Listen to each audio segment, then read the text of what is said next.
nonda wata wata ki City Veni Raturala and Radio Mbulandua Wata, San Francisco.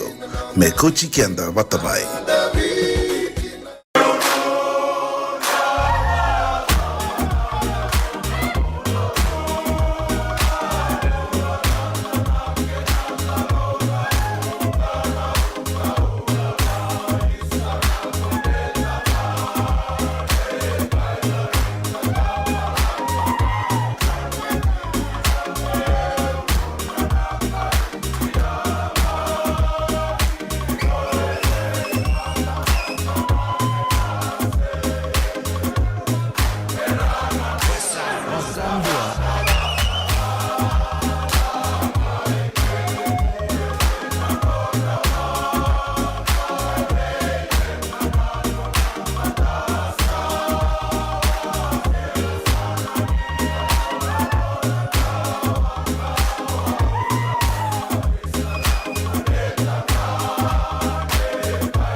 Sambula na turanga kina marama da sasema tiko maingo ina radio Mbulandua Wata San Francisco kauti kenda wata mai bina bole buna sema tiko maimiti sana bia singa lotu lebu tiko ngo sibina tini kandua en tolu be mamana meniti weekenda ike Santa Rosa California merke en be bonua tale so na Pacifica na tukuka enta marauta kitingo na nraki bina kasara en kabini bukelulu kabitiko ni bukelu lenda inda isi bitongono ba en tolu na miniti dana sema tiko eni nonda ngona bata nonda bata nda satika buna rawati ko eni ngora sambali tiko kele talangango nanda ubengarabi en nonda sidese ni nda inda tiko ngona itala lal Muhammad erto tiko talangana tambada ni visa en iboga sala so me rongo dini mbera na tuku en nonda banu na tuku en be sai borbora na tuku ni raki ke nangito da enda sananga e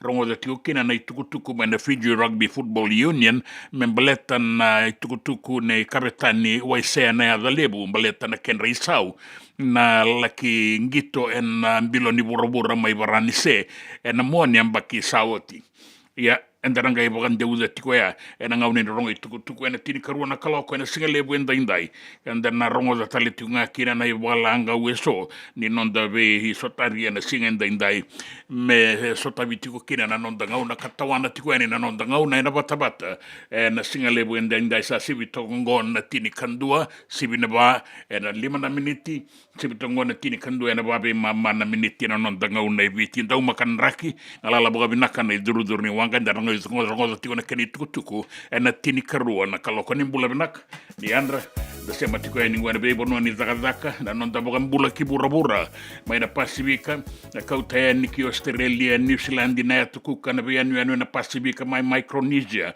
na bonu le bungo Amerike kauta saratiko eni ki mbola tanga nendinanga mai na Midlands mbongi lebu saratiko ena ngauno ke na deba ke barani se ena tailebu ke Europe ena singilebu inda ena bebo no tatatara ni kina na vengarabi ni radio mbulan dua bata San Francisco e kauti kenda bata mai. Pia mbula si amai na verangu Ela mata nongu ba ayatu yatu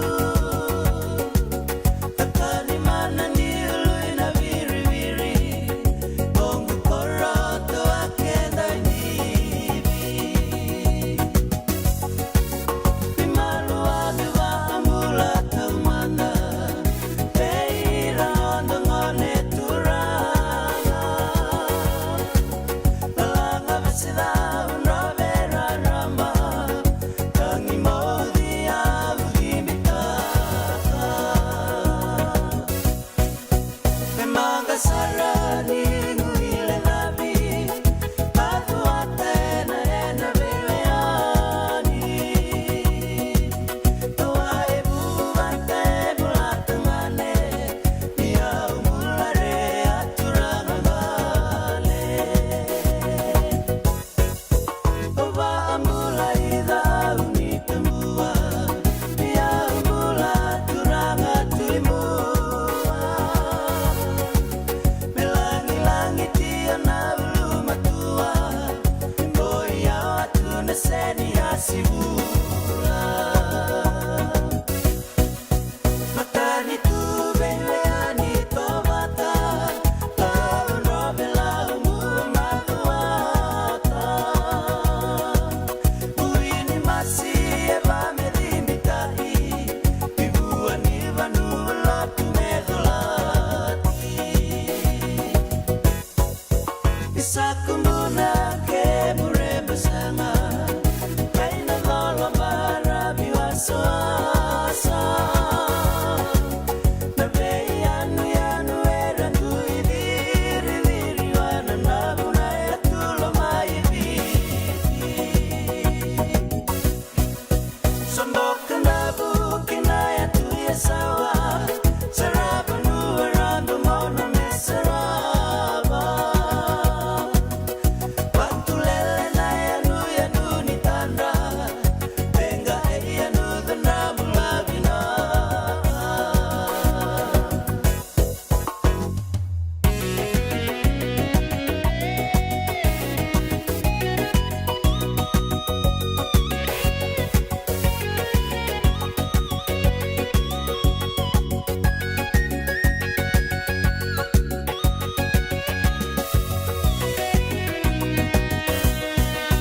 Osa aliving every balasai Dia bula barong mai Pembani sere mai nada kani mana Pula sia nonda bitira rama No wale buna sema tiko mai buna wale buna sana ba turanga tolu da kaundo bembua ke mazuata mia umbula sia mia umbula re bironga en South Point bina wale bu en barabi ke number walu bina wale buna sema tiko mai na singale bu enda indai na nonda ngauna biti bebi ngauna tingoni ba singale bu so sato sa tiko en barabi so rasa ba rabita en ngingini ngulangula na singale bu nikua taboga bina tio kina wale bu na itabi ngarabi bina wale bu na ngarabi na lo manimbai ni talatala na nonda banua bina wale bu na sema tiko mai na wale buru wili katiko na non rivola ibunga era sabi kinda bakitiko mai na singale wenda indai na non da station na radio umbulan dua bata bina wale bule butinga na ibola mai viti da boga bina katiko bina wale na nonda sema tiko mai na kanda o Fredi na rambe zola bina rigi sema koto yati na yatu yanu na yatu mamanuda bina wale bina yatu malolo mutu zola bina mena Castaway Island Resort bina wale malolo lailai bina wale bina maimana ke muni na kanda na sema tiko mai na tiko ibunga di sarabon mo seni madalan Tiger Falls are ri lako timbe kaya ningo ni matai ni waboki abolle katale ningo ni lako ni karua ni waboki ni odi toka no boga singalebu tini karua kinandua nanga yo tio tini no waboki na Tiger Falls mai na tu mamanu da na tolu na kaloko na kabi ndai bina ga bolebu barabi na riko isa ni andra tau matakalele ni kwa sa ui au sa kanai kasara mayadata au kilata sa non rato bani diwa binaga bole bo kilana turanga go akere tiko no ani arongo dani mai boli sarani suba na mandrai me kau kia data tuku ne church tuku ne tiko mai ni mai boli sarani na mandrai suar lai boga singale bukina mai data abuka takayani na wangabuka na e kaibo na mani kere mai na turanga go rawani kau mai na kendo sawa na kana ika mai data do ba kau tamai suba sala ko ani gori na mandrai ya satu kuna tali tunga mai na kanogo sa totoka saranga na manrai ya do tani ngana ika era tu sa mai wa kabisar kina usini kila kau ya ni bakaba kena totolo wale ngani non darawa ni be semati ni kai tu mai ndabe nakatau matakalele ni kwa au sakana ika sin madala kau mai nanga una daba balat dabi bosa kiti ko ya na ika me kau mai data ena kabinga ena no mataka ni kwa era tu sa kana ika endo sa kalunga tapi na lebu Fredi na rambe na rigi na sama koto mena tu mamanu da mutu dola bina yan rabi nakatau ngo serto talitu ngani tuku tiko ngani kanaman rai kena ika mai hadata bina kabaga lebu roto na tiko mai na nambo pine scheme tu dola bina taisamu mai na nambo pine scheme bina kabaga lebu na sema sarat ko mai bina kabaga lebu na pingorabi bina kabaga lebu na itabi ngalini gorabi na singani gua Samuel tubu dola bina matanggali Tola bina o laila za kauni walu rongo bina katiko ene mena atu tokelau laila za kauni walu bina wale una sema tiko mai en sabe sema tiko ngo en anonda waseninga una sanga iteka bunga en radio mbulan dua bata San Francisco e kouti kenda bata mai en mataka inda en anonda bata na ngona mai biti sa siwen tini kando en tini karua na miniti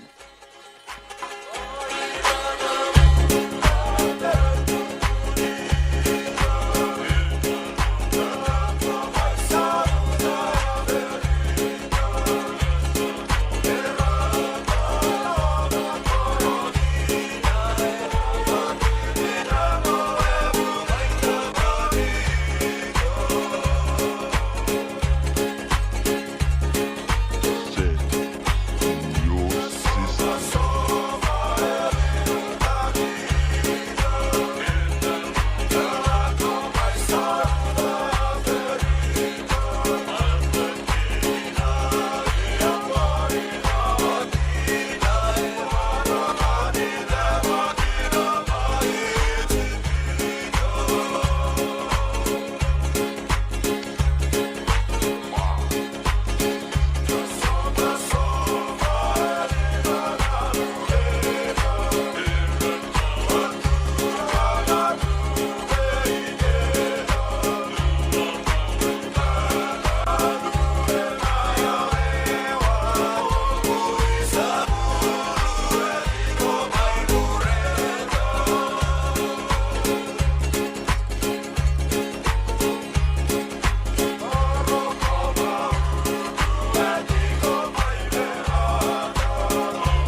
sengan dina ni karaw-rawan na daka-daka waka kekiwa. Ia endona kainda wipu ke kawaka mamanta takatuna bengaravi o ia ke tuna kenda to kakana. Na ika na dalo na bisikete na reo bata na sunbells e tinimbulu makau. We kenda to na senga tiko nindraiva se senga ni waka motoka kandau dren-dren na tutu beto seaki. Erto satu wakarau na Divine Pacific Food Mart mai Sacramento merto talaveani na nong ni boli-boli. Rawa-rawa sara. We tartarangayani na taliboni diwa dua ono toluwa diwa ono saivarua merto wakarotaka katalada mai na nong ni boli-boli ena kena ngona totolo tua. Divine Pacific Food Mart, Vitorua Diwawalu Franklin Boulevard, Sacramento, California. Namba di telefoni Viwan Dua Ono Toluva Diwa Ono Saivarua. Erto ngarap talangan ni kena lewak suburi ani nanomu yaya. Mai na nondor tostoa kena nomu mati ni katumba. Dendram beka nangwala ni kibalilo tena pukuni oso pakadadaka. Sendrakin-drakitan beka na itos-tos nimbula. Kuha nilenga sinui gawa-gawa. Nana magi mai kina programo warotaki. Mai vera tau na New Methodist Christian Fellowship USA. Nongu chisu, nongu banua. Rungove na bima manione na kabini buku lulu bei kemundo e California. Bima mani dua na singilewu ni lotu lewu bei kemundo e biti. And a radio bulando wata San Francisco. Me kauti kanta wata mai. JJ's Food Shack. E tigo kedi kena na kakana boka biti me bakana kokonda. Lobong benga ni ngai kani itu na bundi nan dalos e tabioka. Na kakana boka malangi me bakana steak baka eloka kena coleslaw. Wee! Na karitoa sa wadha badina na kani kana. Kaya tigo talanga na nono specials and the lomani madawa. Daw tamba and na Facebook. Na doi ni tiwa ya na bani manray pai kaya na bungatale. Gora na JJ's Food Shack. Viu Valley mo Billie Jean Street, Santa Rosa, California. Karo talagang rato dili mo yang may Santa Rosa, may ato sarani kinavato. Giritirto sana kinavitu sa mabitu tolo dio tolo dundo al limon. JJ's Food Shack, Santa Rosa, California. Nanonda bata-bata, kay City Beni Raturla.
Pula binaka Samuela tumbu-tumbu. Bina wale buna sema tiko mai kei ini se sura pula udala bina. Tola bina sura. Tola bina wale buna sema no mai na roro ni gua. O pedeli roko wai matata andra binaka kai. O pedeli roko ngango na kambani na William and Gosling e walu bei rongo binaka sema tiko mai ni sema tiko nga. E roni rar tabola Yandra mai merika binaka boga lebu. Nakabalebu na siya mamay, pinakabalebu na bingarabi, pinakabalebu na vakavaka, pinakabalebu na biwakania na singalebu inday, and the sematiko niya na non bata, kaira na wakanda, and na biya soy biti, na biya soy burabura, ke na biya soy mirike, era sematiko may, and na singalebu inday. Ang badito kang gosala niya ta andikawa, bula binaka sala ni andra ni bula binaka naita sa rong binaka tiko na sere binaka bole buna bidingomi bina sem matito ko mai binaka bole buna be kani keira naito kani turanga kei na maramanasi na punuan duindu ya rabinga rabitiko kina na be sai burburango na be na numi ne sala ni ata andikawa dola bina Samuel tumbu dola bina matangali dola bina sama tiko ni kena marama ngai bena no mioti tiko ngamai andona ngauna leka sawo ti laila za kauni balu loloma bina kamaina atu tokalau na non da bingara via na singale buenda inda sa sama kena mai sabo tiko New Zealandi era ngai sama tiko mai Avondale or to telangan tiko mai in bebo no so ni kina deba mai Christchurch kaya do sarea ni ki Dunedin na korturanga na deba mai Otago na singale buenda inda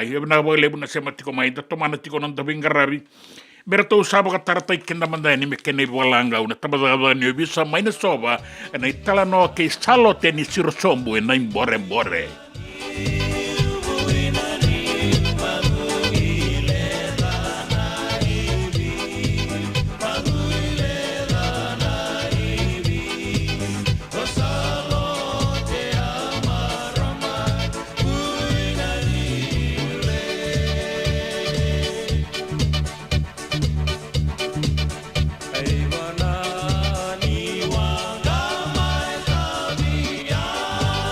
Rabia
Dendran beka nangola ni kibalilo te rupuko ni oso pakadadaka. Sen drakin-drakita beka na itos-tos nimbula. Kuo ni lenga sinu ingawa-gawa. Nana maki mai kina programu warotaki. Mai vera tau na New Methodist Christian Fellowship USA. Nongu chisu, nongu banua. Rua na bima manione na kabini buku lulu bei Kemando e California. Bima mani dua na singilebu ni lotu lebu bei Kemando e biti. And a radio bulan wata San Francisco. Me kauti kanda wata mai. Doyan Robina ka naman raman na ita. Do samba di ba kusa-kusa iwe? Yandra na ita. Kita sili katalaw manday na Orange Lounge. Maleka. Gurasan ba di kata-kata pinakasar tu nga toboy simbang bakaw. Ngay way dala tu kinambat. Koe serengan kori. Sono ngono santa binakat serengan na kenta kakana. Di na to zoko. Kaya kita sana berata ini bagai singelebu. Kita sana gali bagai kabi ngaya ni kena. Na Orange Lounge, katalau buka singelebu se buka kabi, baru te itu buka manggo sanggai to toka na buno ni kana. Mai na menda to identity, kena buka singelebu se buka kabi me buka na buka sekera. Na sui, ike te muteke roro buka lolo keina vida tale. Gira ramo kila na menu ni singoya. Na Orange Lounge, tolo-tolong dua Orange Street, Santa Rosa. En dua tala na tamang ni Divine Group of Companies. Dola mena wala kaloka na mataka, kina wala kaloka anambongi moniti kina singatambo. Na Orange Lounge. Tolo-tolo dua, Orange Street, Santa Rosa. Me volia back in doon ng life insurance policy?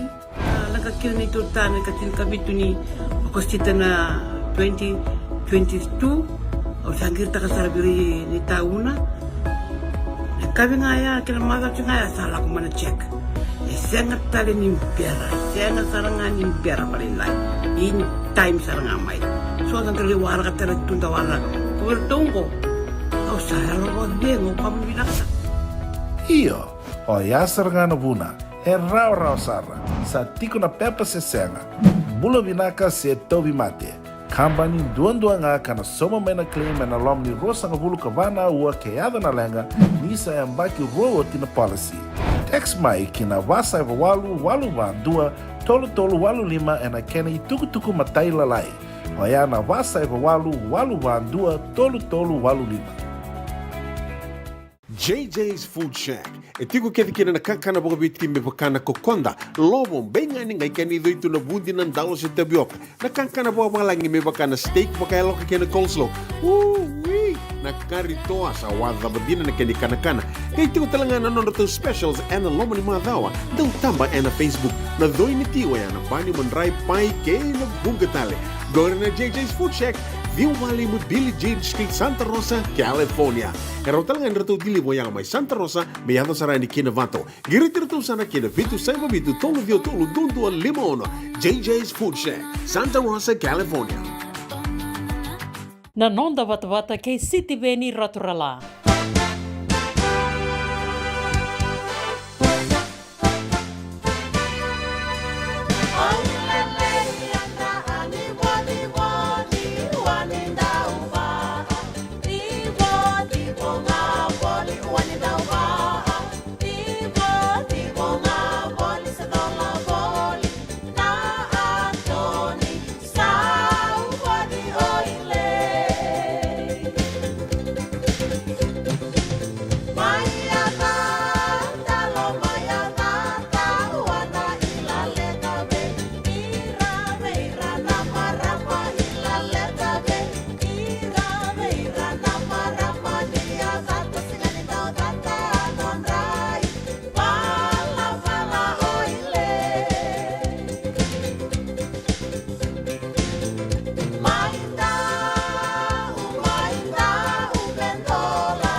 maramania data.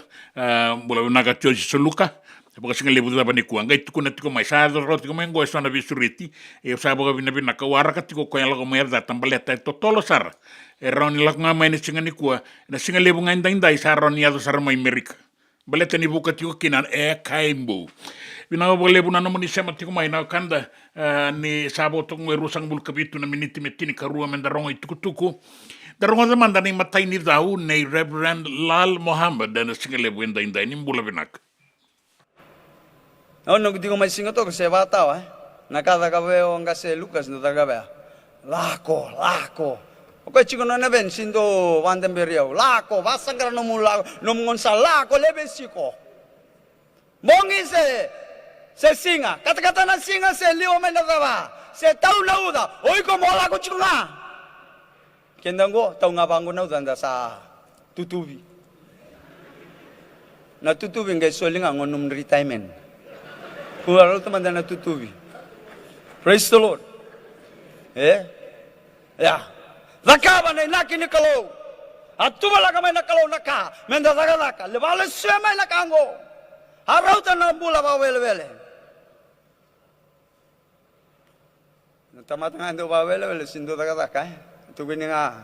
Do zaga. Na lingay sindo zaga. Enan ramdabua. Na siyang bawi kundo ng buliman rai. Na panikia ke manda ne sin rawe ko keto mailau keto kilachunga na panikia ke lebu ne tal na bo lebu tal na bo lebu roto mai tota na tota estate arto atiko bolikina na matabu balengo nei sunda yango ndora makumbuna na tal Lal Mohammed bina bo lebu madamalungu na bingarabi bina talanga bo lebu na besha matiti kumai andrange rongo tal endo no na dawo na lo manindo na u mengo ke nei tal Lal Mohammed sabo rusak bul kalima na miniti metini karuana na kaloko Nongo talano ang mauro Ndolatana no korno moni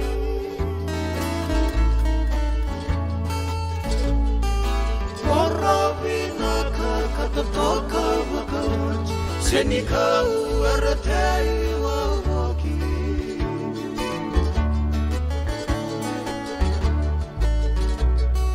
Korabina kanikoto Paborita na senikau e bunga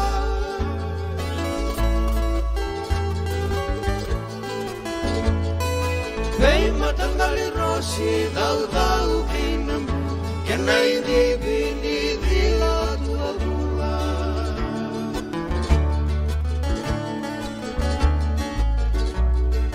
Rarani ito embalabu karara Toto sana na balaniara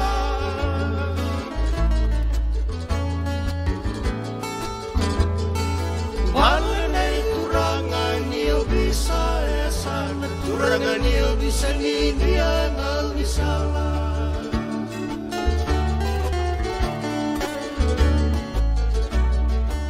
Isulay na sobo ng mga una sayang Nanunga mo ngaranraw ka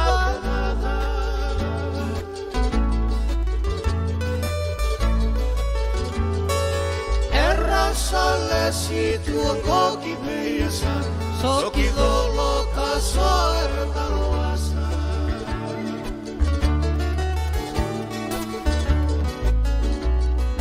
Isulay na sobang natawang ulagang Enanong mususuniyang pagkabinaka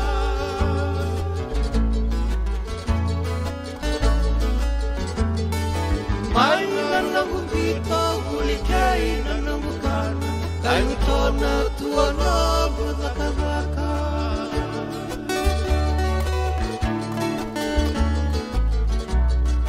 So mga una Niyo daw yung nasigi Ay tumburi Ang koto naliliwa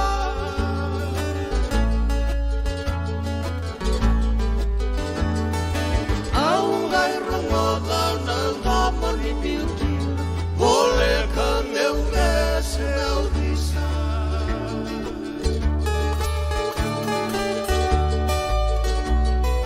Jini sa kamandanan mong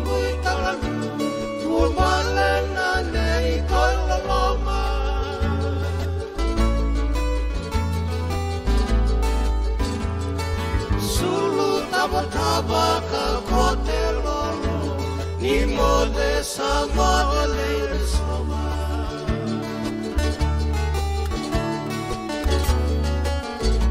leina sama nong rosi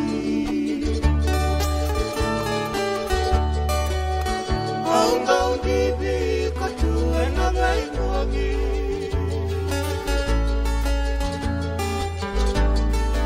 Miuti kawalikina seututani Kai baka hemi mira tua rosi Totoka na itala noa ke na sova. Era toa langa tau manda na seni mango mai na sova. Sa eli na buni mango tuya me na sova. Ia tiko ngana koro. Ka tiko talengana kena indibi me baka inda rongo na kena sere. Bula venaka pedeli roko ai matata. Bula venaka. Totoka na eda muni. Roko ai matata. Bula venaka e tiko en kambani na Williams and Gosling e Walubei. Andin. Vinaka bole e Roni Ratabola. Bula pinaka ya kait ko mo ironi di andra mo Amerika pinaka na pengarabi iyo pinaka talanga na pengarabi mo keri sabo kanu ini pinaka tikungan inda besa mati na single lebu endang dai pase pa nene lebu totoka na pengarabi pinaka pasepa chone mataku yandra pinaka ngona fair deal mai senganga senitiki o pita umbale pinaka bo lebu na semati ko mai siakaka esa puna ka bole den da senga ngole bakai na bolik do na ngauna nda yalo en kibiti menda ngole sarai kaka jo karungua ngani lau ni mbula bena matangali tabua ngango tabua lebu se tabua lai sa tabua ngana bono ambila pina ka bole barabi Enrico tau na bole ngona bingarabi balelebu o yo sandi na ke bakai nda ngole mai ki suba menda ngole tiko kinausori na tiko ngo tiko ena sana mawi anda utoka kineliu endo na stoa tiko talenga kineliu endo na kele ni taxi ya sa rato tiko ni kuanda pengarabi na TFL valelebu ka tiko kina na TFL security grid and a grid security me valelebu Enrico pinaka bolebu o Simon Basu bula pinaka matangali e rongo pinaka tiko yani na bonganin domo mai Amerika ke bakakin na sabi na kabolebu no itakin ninda umakati ko ng bulan na pingarabi udui na iboranga may Cuba bau tailebu napalo natin anim bulan pinaka next Kingston niyan ra matagali makarasese sarati ko may na pingarabi nailangaway may waturua na kelo tailebu bulan pinaka na semati ko may kinanggo ng bulan 2 bata enda sa semangay ng bulan 2 bata enda sa ang bulan tau ko kinay biti kay bura-bura bakakin na Amerike na singalebu enda inday may nailangoy ya may baturo men kelo kela pinaka tiko rupeni pinaka walebu na semati ko may kami ni boy veno numitiko behira na dorobo ni sakiti investment era tarabaletiko and a Church of the Holy Cross Mainraketi Maduata. O Seba, o Cheke, o Naikandi, o Naikindi, Smeli, Bulabanaka Cho, no Aseniloli, Gora. O te vida na singan tangay mbadiswata tale. Pinakabole, kahit kung may naturangan ni Nukulang, naturangan ni Nukulang may ngaw. Bulabanaka, around the Rubi Sausote, o iko saray dati ko may nanong o simir ni rin dati ko ay nanasote may Rubi Sau kaya. Biuray da romantay pinakabole bu gora pinakabole na pingarabi pinakabole bu na ramongi wani ni pinakatuya ni wike muni next Kingston andra matagali makariti kongo may nailangaway paturua may nakelo sembatin dua tale may nailangaway na sano taile bu na lomani vale mata and radio ndovata Nox Malisuba di andra rigi dolabina wabina tuya ni pingarabi na itabi na singani kuwa mutu dolabina Elesi Wong madalang weke pakai biti ko nakai go na maramang go na tau ke ni kai ti ko ngango me no sori ru sani wabu no sori mentang oleani da builebu tai kiwai Elesi Wong ni bula benaka tonga nanga boka ni sambula benaka au saka ti ko moyo ko au biakana kalaeni endua naka yo sakua mantanga sanga tuku na ngamai kemuni tuku na ngamai rongo di kemuni ti ko wura Simon Besur totoka bokan dua na radio bulan 2 bata na barabi yung goe Cuba pinakabolebu arbo no natin na matagali pinakabolebu kami ni boy na numirto ti ko na boys ni Sakiti Investment bulan pinakacho o mere mata ni Tombua yan vinaka turanga yanu iyo marama ni bula vinaka ilai tiata maimbeka ni bula vinaka matagali gonga i bei sini manin dua men bola itu ngamen na lengu taro pina ka lebu sa sema mai ngori apa tina itu kana ni bula vinaka gonga i Kalsa Road suba Kalsa Road sema tirau na sinu o taki tamabua ni bula vinaka stino tokona bula vinaka Aotearoa by na Victoria Park Market ngoyo kalandi mai New Zealand makare sese vinaka toka yani na biau liba ni radio bulan dua batai ke oya mai na ponua bagai tamera na ponua lebu tiko kene bunga sarna kanda mai New Zealand ara bogam bulat tiko mai ana singa lebu enda indaingan ngau da sabo tini karua na meniti me tini karua na kaloko enda ngai rongo tuku sabo tokong go tini kawara na meniti me 5 na kaloko ana radio bulan dua bata San Francisco kauti kenda batam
so enda sa sianga sarangan ikila na tabu menda vaka talau taka buka singi lebu taka siapa kaya kapitang neka kuni lo malenga sa tiukin dono menua erau ni buka tingu ikimuni wayana JJ's Food Shack Santa Rosa California na be matanggali kaka na tibgina me bakana karitoa waraisi na logo palusami na buwaka na kaiwa soso na dalo na toa na kokonda bayangani ka ng gamure na kaka na buwa malang me bakana steak gay bakay loka tabioka kena coleslaw surua tatni Gelago pata na kena pai ng bani kay na manray. O yan na JJ's Food Shack Santa Rosa, California. E rosaranga no direct message virtou giringa kina bitu sai bitu tolu dio tolu duan limono se o nga wale saranga le to miku mena no mota e na dio maluma Billy Street oya e Santa Rosa, California. E rawtalanga ni rutoli dilibata kan ne kemu katalo wasing lebu sa wanga kabi ya mai Santa Rosa, Kinavato. JJ's Food Shack, Santa Rosa, California. Me volia back in dono life insurance policy? Nakakil ni tutane katil kabitu ni okostita na 2022 o sangir ta kasarabiri ni tauna. Kabi nga ya kila mother nga ya sala ko mana check. Sengat tali ni impera, sengat sarangan impera paling lain. In time sarangan mai. So ang kaliwara ka tala tunda wala. Kuwertongko.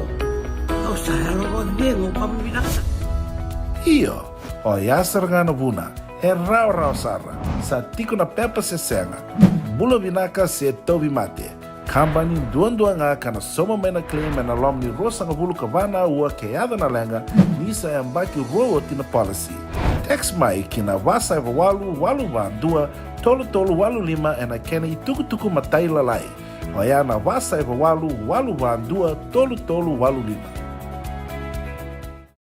Doyan Robina ka naman raman na ita. Do samba di ba kusa iwe? Yandra na ita. Kita sili katalaw mande na Orange Lounge. Maleka. Gurasan ba di kata-kata pinakasar tu nga toboy, siyang bakaw.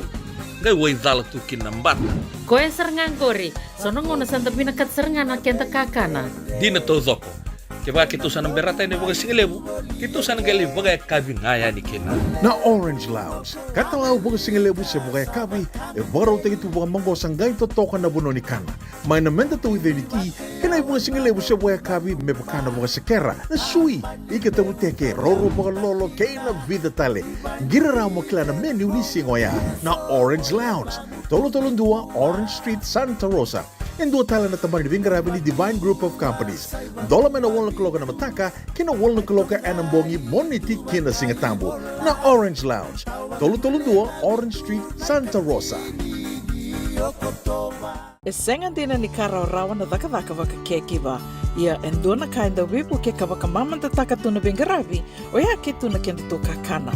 Na ika, na dalo, na bisikete, na reo bata, na sunbells e tinimbulu makau. O kenda to na senga tiko ni driver, se senga ni waka motoka, kanda o dren na to beto seki. Erto satu wakarao na Divine Pacific Food Mart, mai Sacramento, merto taladeani na nung ni boli-boli. Rawa sara. Witar-tar ngayani na taliboni diwan 21-2-11-11 Saibarua. Merto bakarotaka katalada may nanong ni boli-boli na kinagona totolo tuwa. Divine Pacific Food Mart, Viturua Diwawalu Franklin Boulevard, Sacramento, California. Namba di taliboni Viwan-2-1-11-11 Saibarua. Ertong garap talangan ikanalay baka sumburian ni nanomu yaya. May nanonda to stoa kinanomu mati ni katumba. Nanonda wata-wata kay sitiweni raturala.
Ona watu levu Sila nambati satei mata kunikua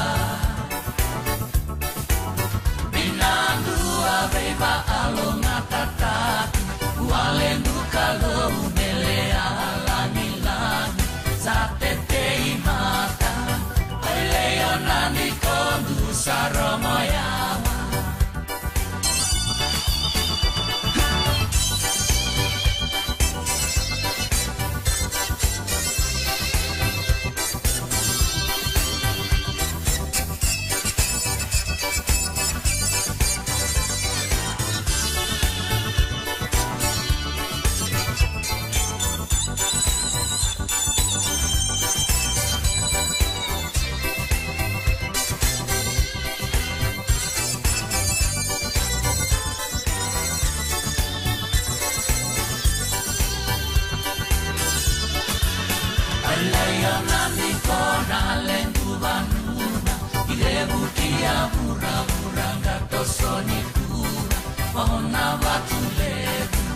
Sila nambati satei mata kunikua Binandua beba kalau ngatataki Walendu kalau melea lani-lani Satetei mata Leo nani kondu saromoyawa Satetei mata Leo nani kondu saromoyawa Satetei mata Leo nani kondu saromoyawa Satetei mata Leo nani kondu saromoyawa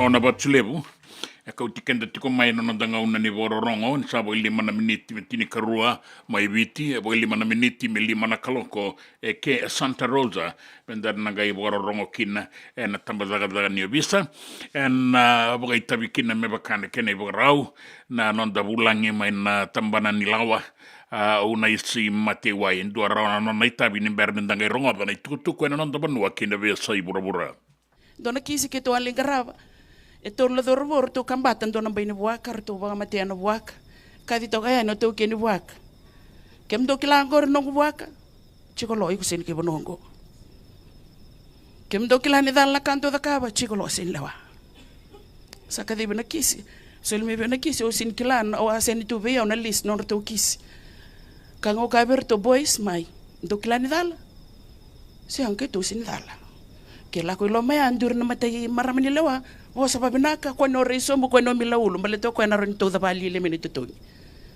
tukuna na kandina awasin nama kana kartuale ka eloma sandu ro matai ba madala ta kana da mando ba mate ki na buaka eu na luben tui nongu tutu na tui ni bonongo au le wana buaka au le wai ko ya o ko ya sin kai bonongo ko ba wa chinga miki la kona kena karua Pamadala taka na thabos pamate ke na buaka. Ka ko nungu ratu e ngone be no na ratu ko e bosa utia. E ona kai bonongo e ulewa. Anga ya no ke na katolu. Sa sikina le ni wa bosa babinaka ko ni thobosombo. Ka ko e nungu nana na nganen ra no ratu. O yo basu tura ngai korongo. Ke na balmbale ana ka ke de utara e warindu ro ni bosa kina. Na lawa e dhithi ngā nona dhithi. Law is law. Nio taraba ka tau ndone ndone yaya se ni nomu. Rachaji tu kina ngona lubenda. Offense of theft takes and carries away without the owner's consent 9 to 15 years imprisonment. Vita tona kina bekenda to ya na singo ya na ito yang ngai tau be tui. Be liu ni abusa. Maleta ni awari ni babuli dirto. Ke o tu ranga mo baka tu ranga. Tu ranga oren tu ni koya. Oren to toka. Turanga e marro na tamata bulangi e marro na yau ni banua. Na i babu bulia e ana nona do dono ngone me baka bulithi baka do dono. En rauti ko nan do dono ni ngone. E senga ni ndu ana nona do dono e tui kia o koe me lawai koe bate koe. O koe ni dhuri na matamata ni kore buli align his hundreds of rights to the 100 school rules.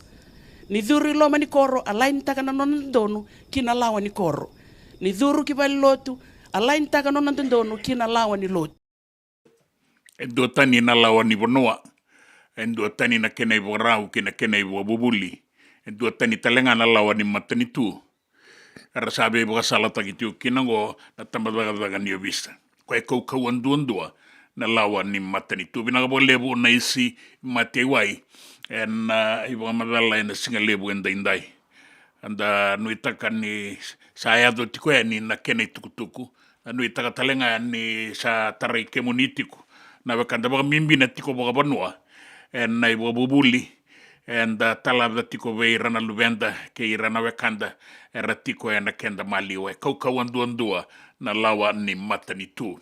Una lebu na nomu ni sema tiko mai. E na singa lebu indai na radio Mbulandua vate kau ti kenda batamai. Ngoa e San Francisco. I na ngauna mai viti. Sa tini karua na kaloko.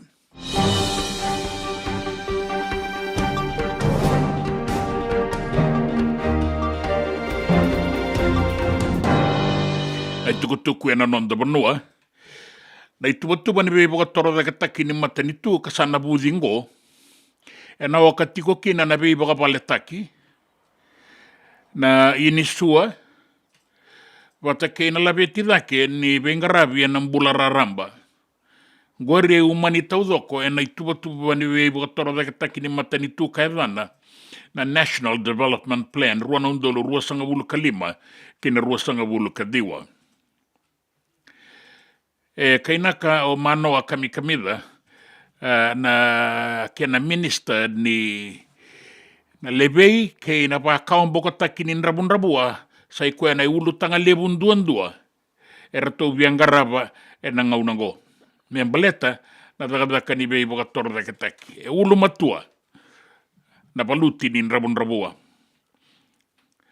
E na ituba-tuba ni matani tu kasana budingo o katitiko kina na vengarabi e so me rao ni bukei kenda ke na nonda mbula baka iau na mbula i baka toro da ketaki me rao kina na vei baka paletaki e rao talenga kina na ini sua ka baka kina na sala me toko ni kina na nonda rao ka baka mbimbi e na kena baka sangarai na takataka ke ina sala men da rawa i labo kina ke baka sangara takataka e na sotale na ngada ni bengarabi kan da rawa ni baka itabi kina kena i matai na baka mbimbita ki ni mbula raramba na nonda be bukei ke na nonda be semati ke ira na be tambana iso e ratu baka taki ira na lotu wata ke na i songo iso e rawa ni rabe buke mai be kenda na kene karua baka ramba i lebu taki ni sala ni rawa i labo. Me rawa ni nda be buke kina. Be buke kina na lenga ni tau daka ka sa tiko talengango e na nonda banua. Me rawa ni bokabure daka. Ke baka rasenga ni daka e rawa ni rabokabure daka. Na kene katolu na kena boka sangarai na sala ni be taratara e na mona liba me buke ira na wakanda era tu ena taundaku ni korole lebu. Na ituba ka sana budingo na rawa ni kauta tiko mai weekenda na mbula binaka ke baka enda ngaraba boka binaka ka rawa tataudoko na sala ni beibuke endondono ka nuitaki mendana rawata na bakambauti ni na rawa ni lebeiki na rabun-rabua boka leileitaki na mbulan rabun-rabua boka ragitaki talenga mai ni sarawa ni nda taradake e tolu na ituba ni bengarabi me labeti kina na mbula boka ilabo me labeti talenga kina na nonda bengarabi me rawa ni bukei kenda kina boka binaka na matani tu sandua tale na iba katangende saya dapat tikongo na faikek tambana ni bengarabi ni bangangai ni matani tu baleti rau na kena beliu taken dua a beliu takitiko eliu o Francis Pulewai kasama iba dengu sanga isosomi taki koeani o Barbara Malimali kasabi ngarabi tiko e nangaunango kasanga mbasikango ni rausan na Belewai na lewe rua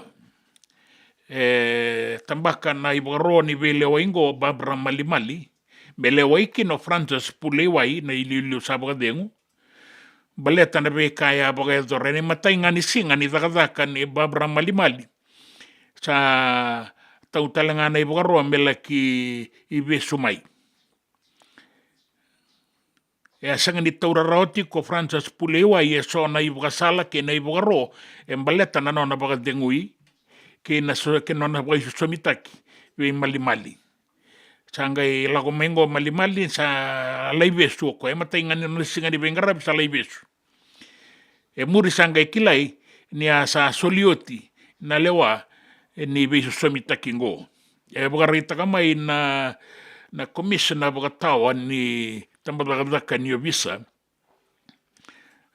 na o Chuki Fong Chu ni sa bagandita ka na tambadagadakan ni visa na bangangay sa bagay doriti ko membaleta na fai kek o raw na iliw-liw ngo raw sa bangangay tali na tambana nga raw aliw tagatiko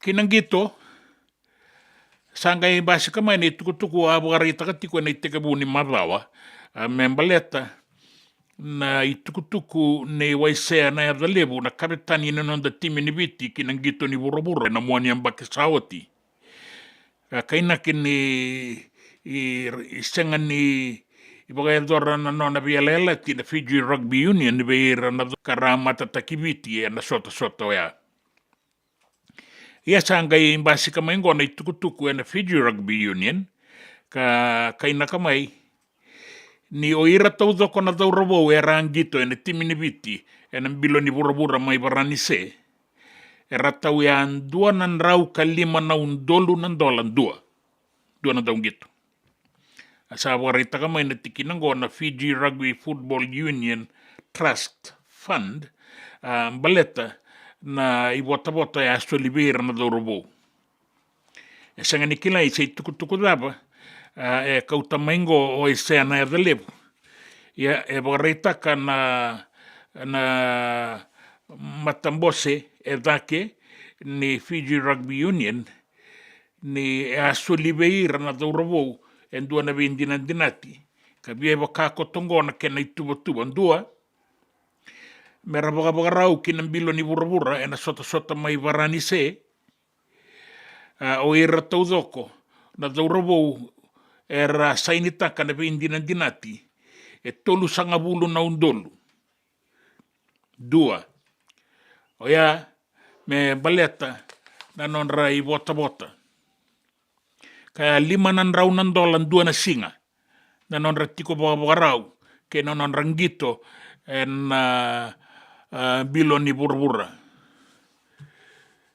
ya bagarita katalenga mai ni boy tolu na singa me bagayadori ng gito rasa nanum may so na daung gito me rasa ambese wiliki na yadalebu na kapitani ara kaya mera sa kakuan ng gito baleta ni rasau mi bagada ya sa bagarita katiko maingo na itukutuku na Fiji Rugby Union ni isangan hindi na itukutuku ya isangan kilay kaumaibe na itukutuku ni na yadalebu ya bagarita kitiko nga ni sa dono bagabinaka na ituba ni non rabe sa umitaki na non dadorowo sa tauratalenga na non ray bota ka bagarita kimay ni na kenelebu taudoko ni may daba na sota ya na bagsawat na William Webb Ellis Trophy era taura na dorowo ya andua dua nan raw kalima na $1 ng dolan bagarita kamay na non daw bagatabulidi na timi ni Banua na Fiji Water Flying Fijians ni tosotiko na bagaraw ni non da timi na final kay Japani may Hanazono may Osaka na mua ni Marlawango bagarita katik may kina na daw bagatabulidi ni tiko binakasar na daw robo kasala kita uratiko na itutu ni fullback na nga unang go Isaiah Armstrong Rabula sa tiko binakasar nga kay na manggosa ni nonang gito kay na nondan daudange na nona bimbiuya katoka na polo na loma ni rara sabu kea waka lebu na non da timi ke na non ratou toso ki liu. Sa tika wungito tiko na itutu ni fullback na dau rabongo, kan dau taurati ko na itutu waka stand-off, se fly half, na timi nin rua. Waka rita ki talinga mai ni sa tiko binakasar, na nona mangosa, ke na nona ngito na dau rabongo, na kena ireira ni dinanga ni sembera ni kadibaki na zanra na dau rabongo, meran landi rara, singa wakan bongi ni waka rawa ingo. Ia wakarita ka tiko mai ni itutu ni fullback sana rei itaura na dorobongo na bukunga ni nona mangosa ni bembiu ya kana polo ki na saulada toka wua di rona sota ke de tim ni champani sibi na tini na 5 na miniti na Singapore rawa ingo na kenambongi na hana zono rugby stadium mai Osaka mai Japani kina biasa ibura-bura baka kata-kata lagi tiko mai na bitala no ni binding-dingi mai merke rasa baka rita ka mai na baka ilesi-lesi na tambana ni binding-dingi ni dua na sasanga samba dia do tikongo mai merke kena saba ka utiko ya ni naivola veira na kena baka ilesi-lesi na tambana ni posi kena be ka ya kini vola ni saba ka utiko ya ni so naivola so na pakete lalai na meli kibeira na baka ilesi-lesi ni tambana ni binding-dingi. Saya doa ni kina tini kabitu na sana na states mai mereke na ibola ke na sona pakete kaina kini waka uia nikina na pouta bula-bula isanga ni matata baka binaka se dabo tiko pouta bula-bula karasa waka uia ningo.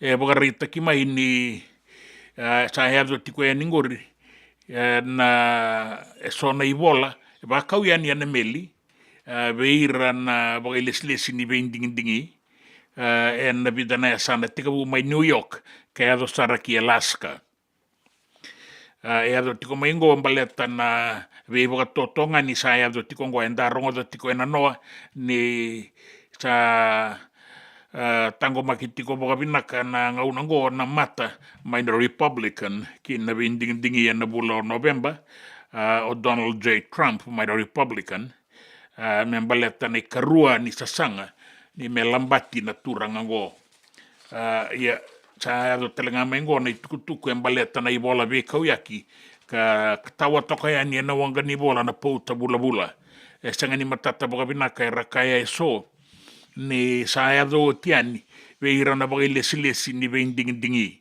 au sanga ni kila me baka tani takimbaka kina na madala ni binding-dingi se na inaki koto kina na ngona be bonua saya do tiani kina verna kena baka ilesi-lesi na ibola ngo saba kau ya niki Alaska, Georgia, Connecticut, Indiana, Kentucky, Massachusetts, Missouri, New York, Rhode Island, Iowa, Mississippi, Colorado, Kansas, Nebraska, Oklahoma, ke Tennessee.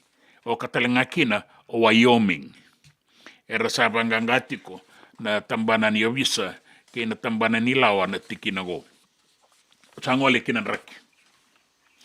Na itukutunin raki me dawa na bongi lebu endai dau makakota na kenitu waki na gai tau na uda na bongi. O ambimbi na anu lebu rua. Viti lebu ke bonua lebu. Ia barabi ke viti lebu kina deba.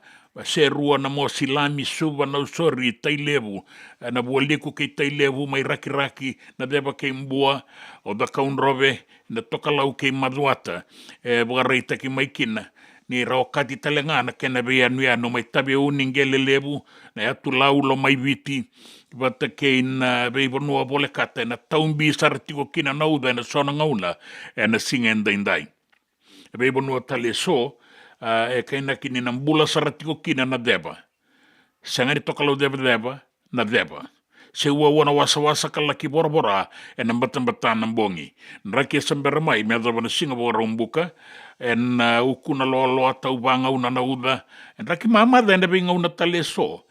Non daba nua na be mbarabi tale so sa dabuti o tiani. Mai se rua na mosi o lami bata kei suba na ustori tai lebu raki-raki kandabu ke ina vei vanua vole kata ma ina deba ke mbua o da kaunrove ke ina tokalau ke maduata wili ki no tabe uni di kombia ng gele levu ke kandavu en se ua toka kina na wasa e baka telenga kina ma ina tulau ke ina tula mai vitin rake sember mai ina sanga di besau bula toka ngana dangi tokalau ke ina deba di sa taiki kina deba nangel ki bula sara me borobora na wasa batana ke na mbongi fa yaksha malele ko nganga spora tkoa le atmotero tua nimbula na kanda me rutuma ngori na itukutuku nin raki ke nei tukutuku ni vea sai burubura, nei tukutuku ni ngito, ke nei tukutuku ena nonda vanua. Na nonda vata ke City Veni Raturala.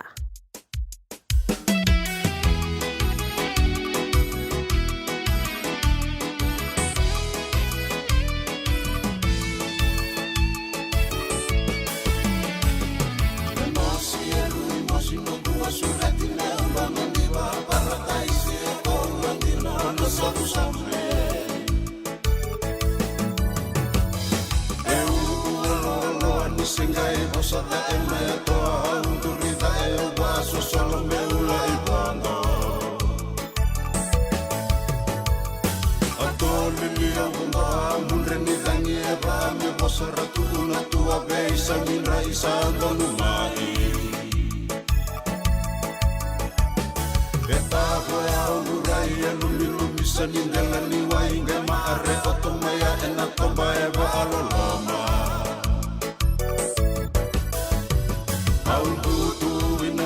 Sale longu salu ilele uele pali anandu iroani rosito toa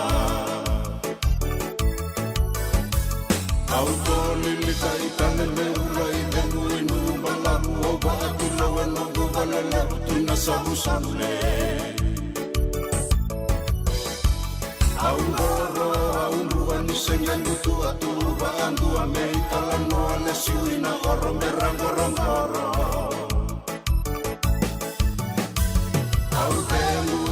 Tengu ne boso tisaka ni usale suai ololo ni lolo mandi mai mambasina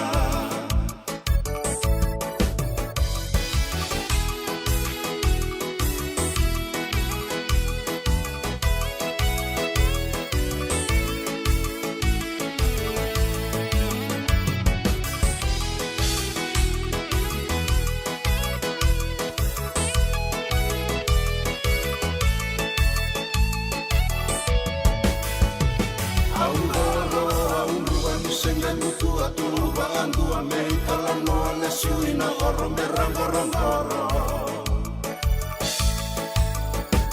Au temu ne boso tisaka ni usale suai ololo ni lolo mandi mai mambasina Au temu ne boso tisaka ni usale suai ololo ni lolo mandi mai mambasina Suai ololo ni lolo mandi mai mambasina Suai ololo ni lolo mandi mai mambasina JJ's Food Shack. E tiku ke kina na kakana boga bitki me pakana kokonda. Lobo benga ni ngai kani do itu na bundi nan dalo se tabioka. Na kakana boga malangi me pakana steak pakai loka kena coleslaw. Na kari toa sa wadha badina na kani kana. Kay tiku talanga na to specials and the lomo ni madawa. Dau tamba na Facebook. Na doi ni tiwa ya na bani mandrai pai ke na bungatale. Go na JJ's Food Shack. Viu Valley mo Billy Jade Street, Santa Rosa, California. Pero talagang rito dili mo yang may Santa Rosa, may yato sarani kinavato. Giritirito sana kinavitu sa mabitu tolo dio tolo dundo al limono. JJ's Food Shack, Santa Rosa, California. Me volia back in doon ng life insurance policy? Nakakil nito tani katil kabitu ni okostita na 2022 o sangir ta kasarabiri ni tauna. Kami ngaya kila mada ngaya salah ko mana check. Sengat tali nimpera, sengat sarangan nimpera paling lain. In time sarangan mai. So ang kali wara ka tala tunda wara. Kuwertongo. Au saya lo dengo kami binaksa. Iyo, o ya sarangan na buna.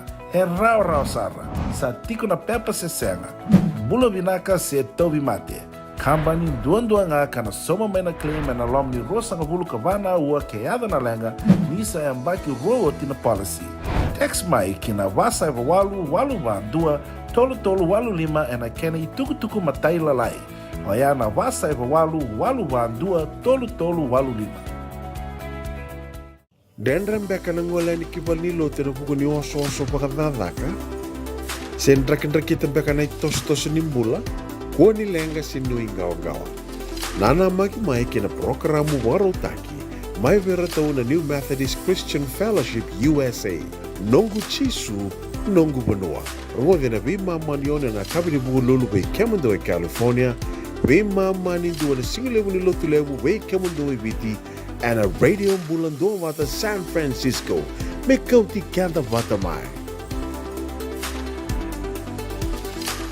Nanonda wata-wata kay sitiweni raturala. Wata kilina sara no mui na kiwuni ni tiko wakamau.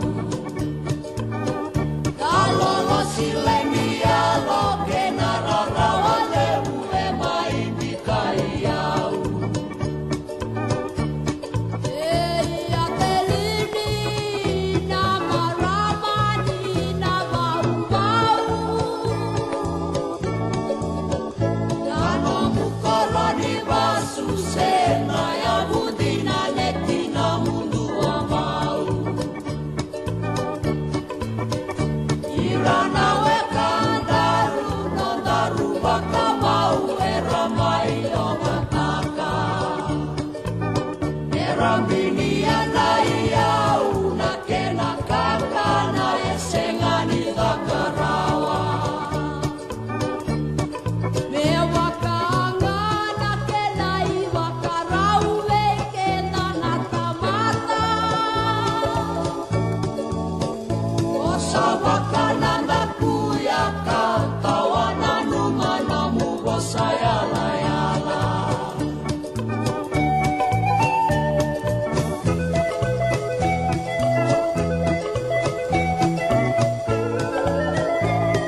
toka na serena ilela seru wakula ke gilman nguva ke la saisuva. Mula vina ka mo se maui zaka saya.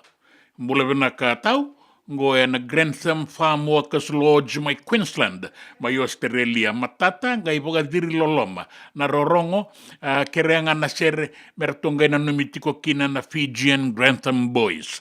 Vina ka sana lango tiko yani ngole tiko yani mo se vina ka bolevu Kim ni boy kami ni boy go en reketi maduata cheke o seba o Joe Night Kindi simeli wata ki cho o la be timbale suba dende sanga i be tartale mena we kandango bina ko bole buna bisa mati la be timbale suba bagayan reani e waga New South Wales malona bengarabi RBD my San Francisco bina ko bole buna manilingan dua ni bula bina kemni abi benende o jomane kuruna wai Benjo Cool Breeze ke Elesi Wong warakat ko na moni tukutuku ni kayo tiyan ni mga isang talin madala na moni tukutuku wirong odatiko Elesi Wong na tembara tonga nanga boka binagabole na bingarabi iyo na lako tiko ni ibaga langaw ni ibaga singalebu wati na miti baga moda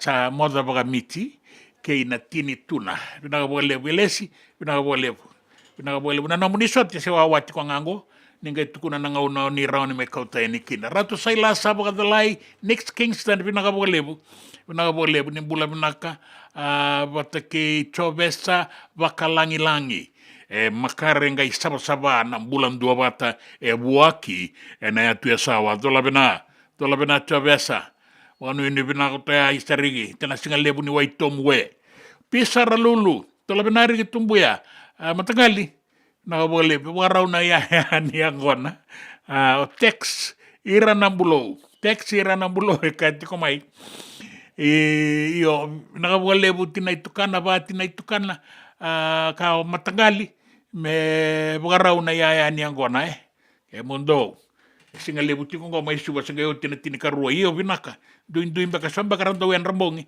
binaka tamen do na ibaga langka urang gele ki mode baga lain bomba baga lain imbertal na yan rambongi nangaw nango Santa Rosa sa ngaw na tiko ni besaw ngo kinadakadaka na besaw yan rani sibito kong go na 5 na ruas sa ngabulu ka 5 na miniti binakabole may waga binakabole bula betim balay suba dan rauni bogorong tiku na doang ngaw na leka mengo na itala lal Muhammad na makumbuy sundaya may bono balabu kanda na bogorong talitu nga na boni tukutuku ni nano manabi mama nindua na sema may kina na songo lotu ni New Methodist diango na radio bulan dua bata San Francisco kauti kenda bata mai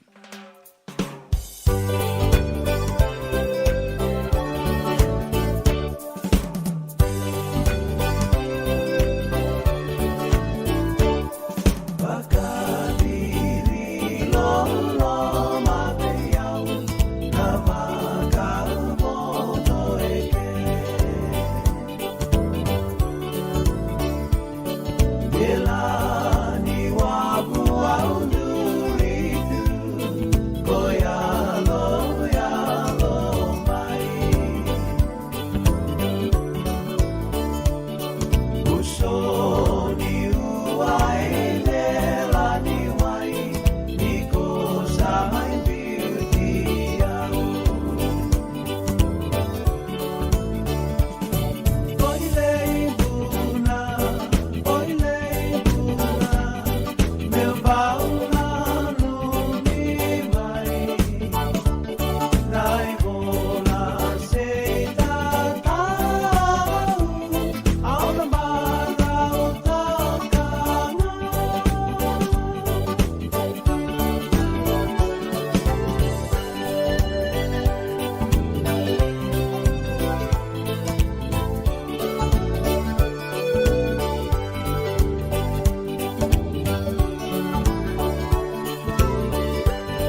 na wale buchale mareau robongo ya toka ngango e nabu abola kai nabu ango tiu kino na tiko wa madala taka toka na biau ke nanraki na be imbarabi toka lango e ngaloa ke ne be bono bola kata nimbula binaka na sana wa turanga serua na ngaunan sibi toko ngona tini karua rua sangabul kawalu na miniti mai viti na ngauna menda sureta tale mandakina na wekanda o naitalata Lal Mohammed membaleta na ikatini na dhaba sangan intau solikina na ikatini sapa kasarango ya nan rabun rabua abuna uta chunga na ko na tanganengo lago tu wale tu no na yau na kaba bura lebe kende ngo sa lebe chunga nda ba le chunga nda yau nge chunga tungun chunga senga nei labo senga mande nei labo me soli mande na singa tambu me la labo ndo boli yang kona chunga $9 $10 $5 lago chunga na ngun yang kona na bongke na rau mai be na yau na soli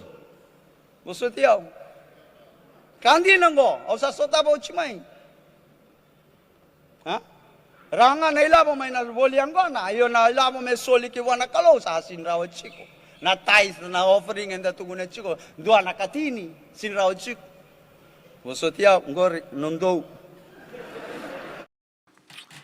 iya binaga sarsanga ni to ngori ni Lal Muhammad binaga boleh asa kilairo tiko na bune enda sakila ke tiko siniraw ni senga tiko na yau tiko na ilabo ya balata ngana kena boga ngatak ya satu ngakina na nonda boga tulewa ya boga bina tukina boga lebu ni talatal na nona itabi na singa lebu indai membaleta na ikatini ke na nonda boga ngataka na nonda yau ka senga ndina sarambeka nga ta boga bina tiko boga lebu na nona itabi na bido na singa na madawa en da rumah tiko mengo nioti na mbose koviti boga itabi tiko mekina na wakanda ona italatala Lal Muhammad na makumbui sundaya pinakanda sesema tiko nga and the radio umbulan dua batango San Francisco e kauti kenda batamai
vaka vaka kekiva. Ia endona kainda wipu ke kavaka mamanta taka tuna bengaravi o ia ke tuna kenda to kakana. Leika na dalo na bisikete na reo bata na sunbells e tinimbulu makau. O kenda to na senga tiko nindreiva se senga ni vaka motoka kandau dren na tutu beto seaki. Erto satu vakarau na Divine Pacific Food Mart mai Sacramento merto talaveani na nong ni voli. Rawa sara. We tartarangayani na taliboni diwa dua ono toluva diwa ono saivarua merto bakarotaka katalada mai na nong ni voli ena kenangona totolo tua. Divine Pacific Food Mart, Viturua Viwa Walu Franklin Boulevard, Sacramento, California. Namba di telefoni Viwa ono toluva diwa ono saivarua. Erto ngarapatalangan ikanale waka suburi ani nanomu yaya. Mai na nonderto stoa kina nomu mate ni katumba. Dendram beka na ngola ni kibali lo tena buku ni oso pakadadaka. Sen kita beka na tos nimbula. Kuo ni lenga sinu ingawa. Nana maki mai kina programu warotaki. Mai vera tau na New Methodist Christian Fellowship USA. Nongu chisu, nongu banua. Rungo na vima manione na kabini buku lulu bei kemando e California. Vima mani dua na singilewu ni lotu lewu bei kemando e viti. And a radio bulando vata San Francisco. Me kauti kanda vata mai. JJ's Food Shack. E tiku kena na kakana boka biti me pakana kokonda. Lobo benga ni ngai kani doitu na bundi nan dalo se tabioka. Na kakana boka malangi me pakana steak baka loka kena coleslaw. Na karitoa sa wadha badina na kani kana. Kay tiku talanga na nondo specials and the lomo ni madawa. Dau tamba na Facebook. Na doi ni tiwa ya na bani mandrai pai ke na bungatale. Go na JJ's Food Shack. Viu Valley mo Billy Jean Street, Santa Rosa, California. Karo talaga nito dili mo yang may Santa Rosa, may yato sarani kinavato. Giritirito sana kinavitu sa mabitu tolo dio tolo dundo al limono. JJ's Food Shack, Santa Rosa, California. Na nonda vata kei City Veni Raturala.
Isa sawa.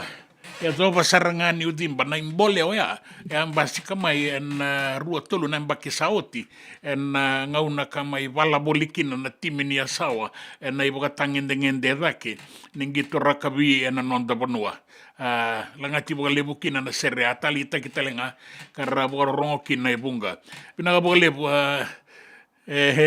nda boka pinaga boka lebu ortomi waga ortonga ilistali tunga mingo erto mai tukuna ni makari se city kod RBD ni ndo zabuti na RBD yan radio mbulan dua bata makari tuku yan ni waga New South Wales mai Australia pinakalabeti mertu na numitalengakin na nandau bengarabi ngongo matua en Laudwala Island Resort pinakabokaleb mai na boliku KBT boleh kaya ni kiadata boleh katalengayan ni kitabeuni toka kina na nungo boleh katinga mea da boka bina kina boleh be Freddy boka dengu na ilola mabi kemuni na bengarabi na Laudwala Island Bay Resort mai waga mai New South Wales Australia moni na numikina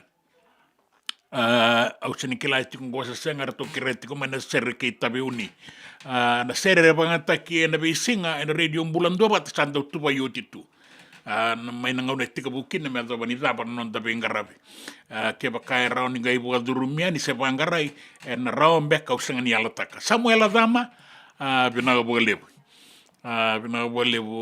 yana tuku dua tungana rorongo nindomo usang ni kila oke meninga ni na bukan ginan takatiko am do rongo da tu na tima do rongo da nandomo ibiti na bonga ni be anu na stesen ni alo matua asala ki rongo saratu mai bagayawa lola matuya ningo I Epco coating vale lebu na sinu pinagabolebu na makare pinagabolebu na sabsaba pinagabolebu na duiroka ni mboro na Epco coating Samuel Adama pinagabolebu na pinimay wata kay Junior and Mana Nix Kingston pinagabolebu matanggalin na semetiko may kirto may kalsa o yausang ni kila na bibosak ni tano may kalsa tukuni mai me bogarau tukuna ya nyangona korindo sangai bogarau takasaranga me baletana kabine ko sena singani mataka sena muani madawa sabonu ne bena katunga ni we kemoni na singale bwenda indai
Sina koulani vanua, era kambutu na kenga vei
me voliam back and do nungu life insurance policy? Laka kira ni tutane katil kabitu ni okostita na 2022 o sangir takasarabiri ni tauna. Kabi ngaya kila maga ngaya salah ko mana check. Sangat tali ni biara, sangat sarangan ni biara paling lain. In time sarangan mai. So ang kali warga tala tunda warga. Ko tunggu. Au sahalo ko bengo kamu bilang. Iyo, o ya sarangan buna. Rau sara. Sa tiko na pepa se senga. Bulo binaka se tobi mate. Kambani duan nga kana soma mena claim na lom ni rosa nga bulu kavana ua keada na lenga nisa yang baki roa tina policy. Text mai kina wasa eva walu va dua tolu walu lima ena kena tuku matai lalai. Oya na wasa eva walu va dua tolu walu lima. Doyan Robina kana maraman na ita. Do samba di ba kusa iwe. Yandra na ita. Kita sili katalaw mande na Orange Lounge. Maleka. Gorsan ba di kata-kata pinakasar tu nga toboy simbang bakau. Gay way dala tu kinambat. Koe serengan kori. Sono ngono santa pinakat serengan na kenta kakana. Di na to zoko. Kaya kita sana berata ini bagai singlebu. Kita sana gali bagai kabi ngaya ni kena. Na Orange Lounge, katalaw bagai singlebu sa bagai kabi, baro tagi tu bagai manggo sanggay to toka na buno ni kana. May namenta to identity, kena bagai singlebu sa bagai kabi me bakana bagai sekera. Na sui, ikatabu teke roro bagai lolo kay na vida tale. Giraraw mo kila na menu ni singoya. Na Orange Lounge, tolo-tolong 2 Orange Street, Santa Rosa. Yang dua tala na tamang ni Bingarabi ni Divine Group of Companies. Dola mena wala kaloka na mataka, kina wala kaloka anambongi moniti kina singatambo. Na Orange Lounge, tolo-tolong 2 Orange Street, Santa Rosa. Nanonda wata-wata, kay City Veni Raturala.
Lele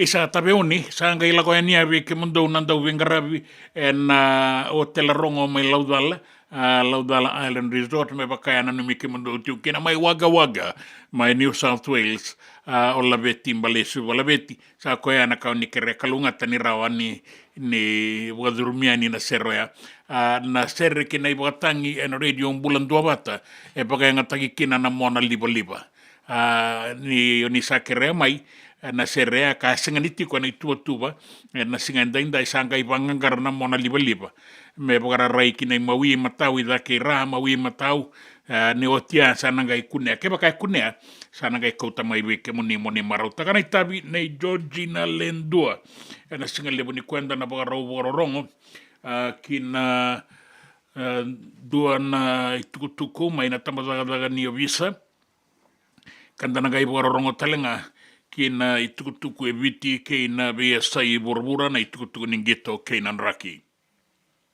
Dona kisi ke to alingarava.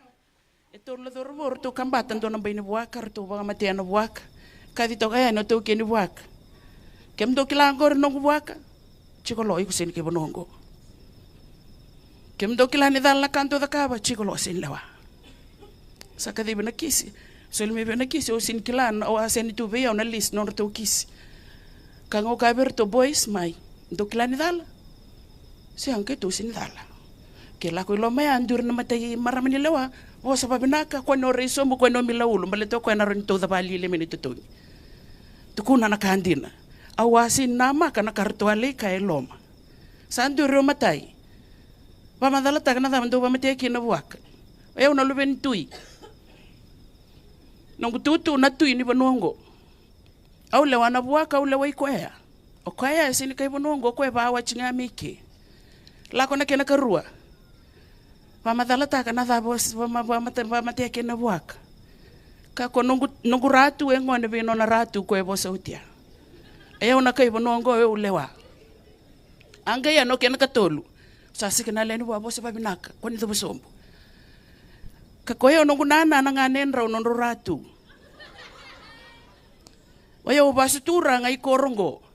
Kena balambale ana kake de utara e warindu era ni bosakina. Na lawa e dhithi ngano na dhithi. Law is law. Ni otaraba ka taon do ne ndone yaya se ni nomu. Rachachi tu kinongona lubenda. Offense of theft takes and carries away without the owner's consent 9 to 15 years imprisonment. Vita tona kina bekenda to ya na singo ya na ito nga itau be tui. Be liu ni abusa.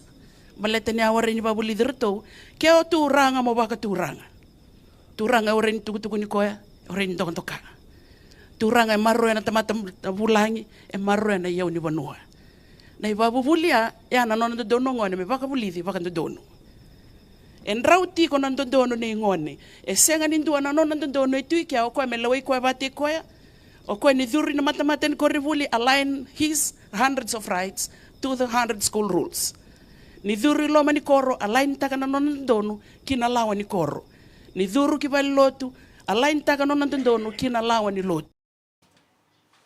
Iyo sa tunga na lawai, da turanga se tau wanua o ratu se o eandi. Sa tunga na lawai waudi kenta tau doko baka tau bata. Vena ka lebu na itukutuku ne una isi mati wai, mai na tambadaga ni visa. Una numa me duro rao I kendo na kena I wakalanga unimbera na itukutuku na nonta vanua kena via sai urabura.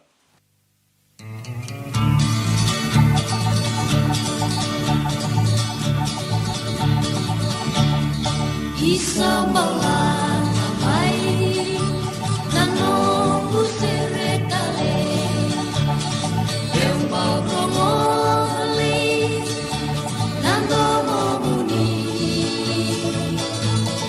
wakana tu nanu mara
kala no le ngani rambu kawanga i bakalangu ngani tukutuku anda rongo za mena tambala ni visa na boga vina vina tu kinene singa lebu ndai bula vina kama ibanua kandi na arnayandra rupe nizama maina muana kandabu ndilo mbuna o kodi to kai kondi kitina kodi kei kodi vina karatu tau so na ya bere ratungo me kandabu enta boga vina tu kinene singa lebu ni ko vina bo lebu na mni sematiko mai Junior and Mana ke Nix Kingston vina bo lebu na sematiko mai na singa lebu ni ko saba rongo vina tiko mai na nomuni tukutuku na wekanda anda be sematiko na singa lebu ndai and radio bulan dua batango San Francisco na ngauna ke sa botoka en dua be mama na miniti me wana na kaloko mendangai rongo da kina na tukutuku na nonda banua mai viti ke ina be sai burabura au baka sama tagatiunga na tukutuku embaleta na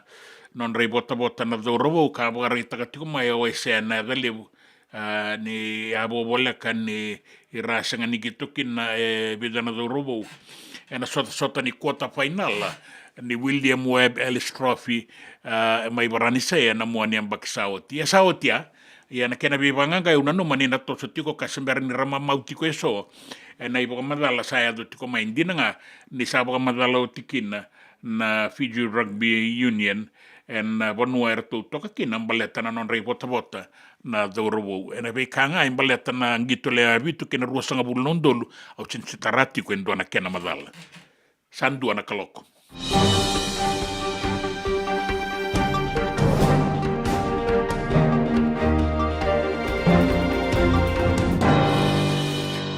Sabada barana matanitu na nona ituba ni be baga torda ketaki me baleta na mbula raramba me adoboya ni na ruana undolo rua sanga bulu kadiwa ngwe wiliki na be baga valetaki na ini sua ke na bagandetaki ni tuba ni mbula raramba me buke kenda na lewe ne bonwa na tuba ngo kaedana na National Development Plan na ruana undolo rua sanga bulu kalima ke na rua sanga bulu kadiwa na ulutanga na ulu matua ni tuwa erto boga rango na numi boga mbimbi tiko kina na wa kaum boko taki ni bulan rabu ai viti tutungo ya boga rita kama mano kami da na ibuke ni Prime Minister ka ni National Development Plan sa boga rauta ki ngombale tena ambaki katumai kina rona undolu rua sanga bulu kadiwa wa kotoraki na ibida na ituba ndua me bagalai taki sa saba kaum boko taki saranga kina na bulan rabua gue baletikan da tunga bole bu na itauke me rawan ni ngarabi kina na bi bagabaletaki na no inisua National Insurance na labetira ke ni bagatangin dengan de nimbula raramba batake na itu eso era ni kautamai weekenda na yau na ilabo menta bangara na kena ngau ni sala kabaga yang ataka ena itu satu ngo ke ira era rawan ni buke kenda kina mebaka na banganga zotaki ni non deve samati ke na be songo tu wakata kira ena taunda kuni matani tu wilikina na lotu na nonda wakasanga sona sala me rabuke kina nanda boli taki en nonda banua ena kena marketi wambimbi o ira rakautamai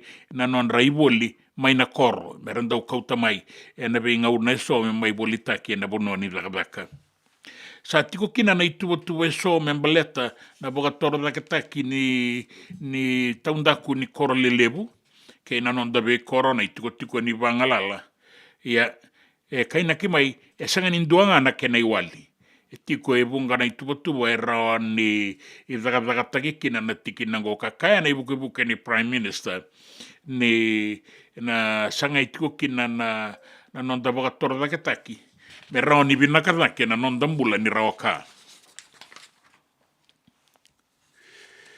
sando tele na ibugatangin dengan den ni bebosaki saya do tiko go membaleta na be liutaki en na tambana ni be vangangai ni matani tu na faikek ka abili utakitiko kina o Francis Pulei wai sama ibugadengu kasanga ibiso semitaki mai o Barbara Mali. Koe sa tiko e nangaunango, ka sa liutaka tiko na whaikek. Iango, na whaikek saranga ko na tambaranga e rauliutaka na wangagai rautale. E na bunguni tiki nango, tambaka kino mali, e doa na beimbeita ki membale ti pule uai, e na non wakayanga taka waka taondondonu na kaukaua, waka dhaka, e atu e na itutu e atu kina. Baleta, ni atu kuno pule uai me lai beso mai o mali. En dina nga ni sa tika bu dhaka rotiko, e na whaikeke e na itutu waka viliutaki. Ia na tiki nango, e sa wakandei taka mai na commissioner waka tawa, ni tambataka ni visa, o Chuki Fong Chu, ka waka taka tiko mai ni sa waka edorin dina tiko, na nora tobi wangangai na tambataka ni visa, membaleta, na itukutuku embasika tiko mai ngo e na whaikeke. Sinitori rawan dona tuku mai be pule wai baleta ni tiko mai Australia na ngau kinang gitu. E kaya na Fiji Rugby Union ka buang madala mai kina na bukun ni tuku ya buka reita ko waisea na ya lebu na kapitani nino da timi ni rakabi kinang bilo ni bura na William Webb Ellis Trophy mai barani sea na muane mbakisauti. Ni a soliveira na daungito, ni oti na soto ya, e soliveira e andundua, e dona nrau ka 5 na undolu na dola, e na lebu todo ko ni lapo, e soliveira na daungito. Dona nrau ka 5 na undolu na dola, ni viti. Sa saumatiko e nikin na FRU, na bimbeita ki ne waisea na de lebu ni kaya, ni rasenga ni taura na ibota-bota e alata ki veira. Ya sa le sueningo na kena isau na Fiji Rugby Union ni oera ke de nandaung gitu e rabo ita bia na emba ki saoti na gitu ni burbura e rasau mia nan dua nan rau kalima na undolun dua nandaung gitu.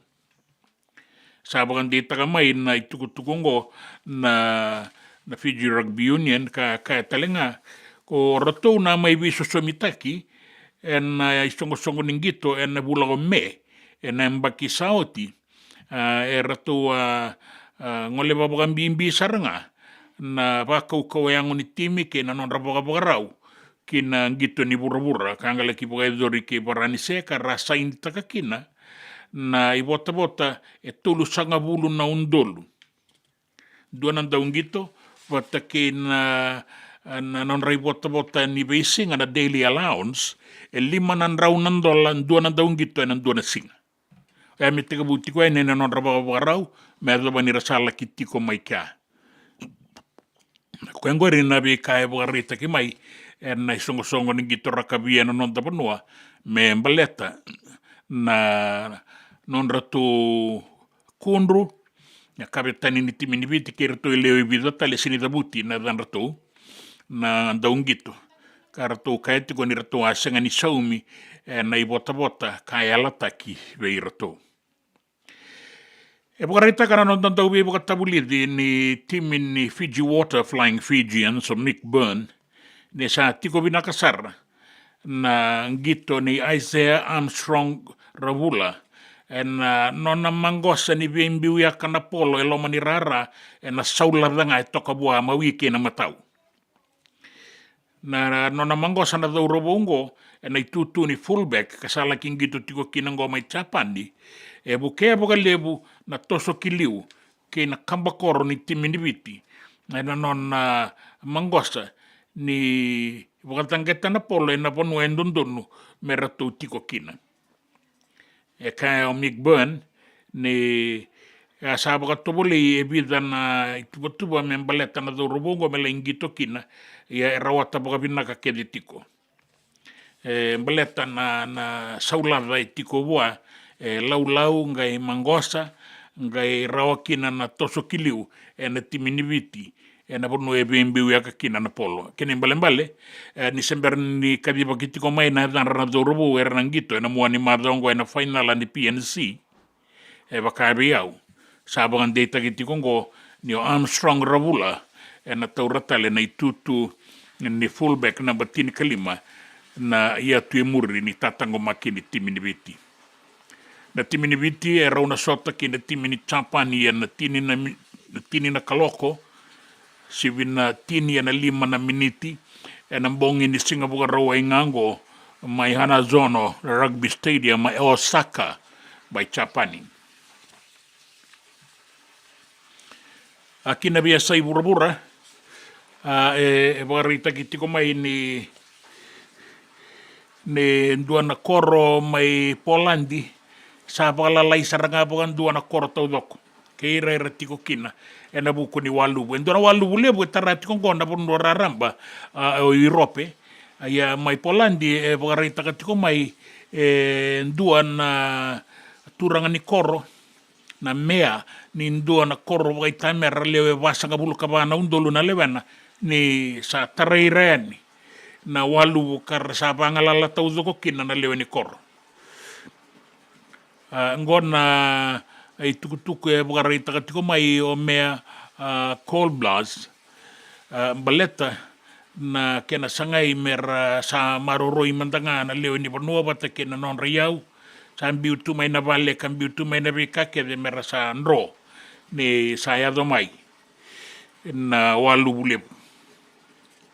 Sen se tauri rao tau doko na iwili ni mate beira era bakalenga ia na walu bungo ia na numinga ni na singa moniti wale mandanga rato le tini kaono rato walenga vida talenga era sanga mai lenga ngo mai na ponua Romania so era maboa era niki Austria ke na Czech Republic ke Polandi na ponua sata tarani ki na rabu ni dua na walu bulebu sa tarati kongo na ponua tau doko o Europe ke na kena be matani tu kinan raki ya do bati kono bongi lebu endai na rauni tau na uda kana bula toka na vangi kaina kini wakati ko kina nan raki na ngauna go baka tulolo na malangi na sona ngauna serua na mosi lami wata ke suba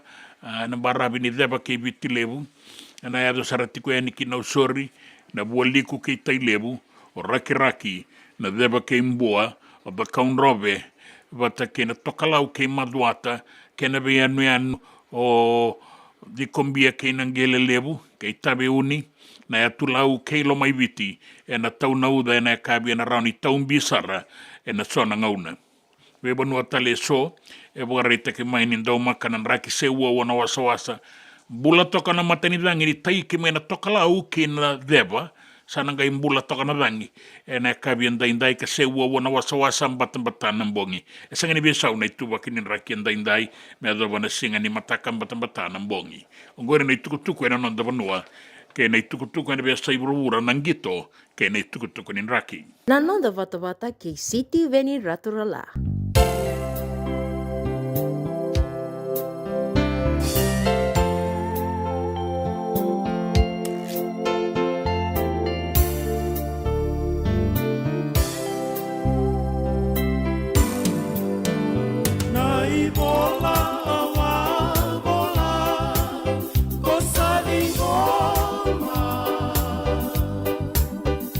Veka kele da wa tukuna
Ongo na rongo may bala ni Songo and a radio bulando vata San Francisco. Mekauti kanda vatamai. Na nomodo katalau ke na masu na leo ni songo lotu na ANCF Group 2 en bogadori en ika walu ni singa ni bula katumai bebe ndoni atiko na mwani mabda umbalavu kana laki bogadori nga en 225 in Pacific Avenue, Ngoe Santa Rosa, California, Diwa Lima va saiva va. Kanu itakini oni nangaiwe tukutuku ni takayani moni tiko kina na leo ni songo lotu ni ANCF Group 2. Na iloko sa kotongo baleta na moni boga rawe na ilako ni ngande oni na namakitiko kina.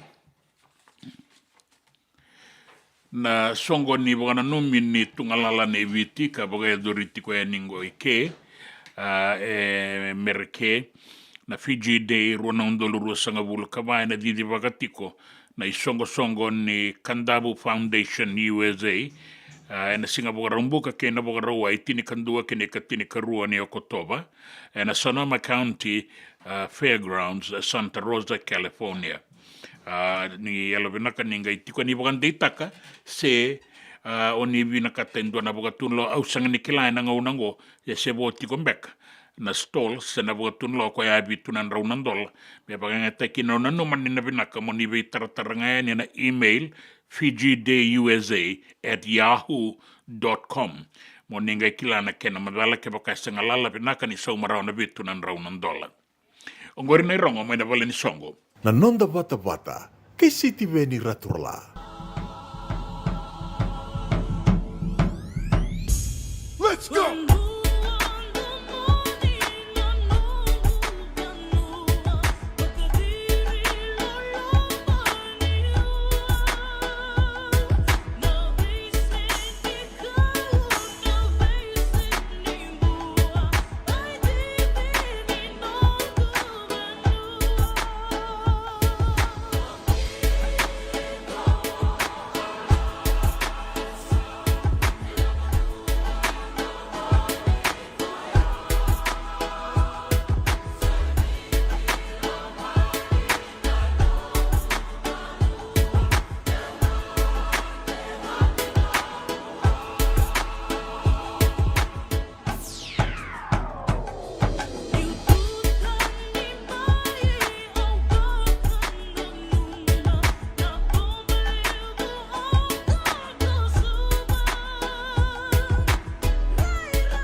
JJ's Food Shack.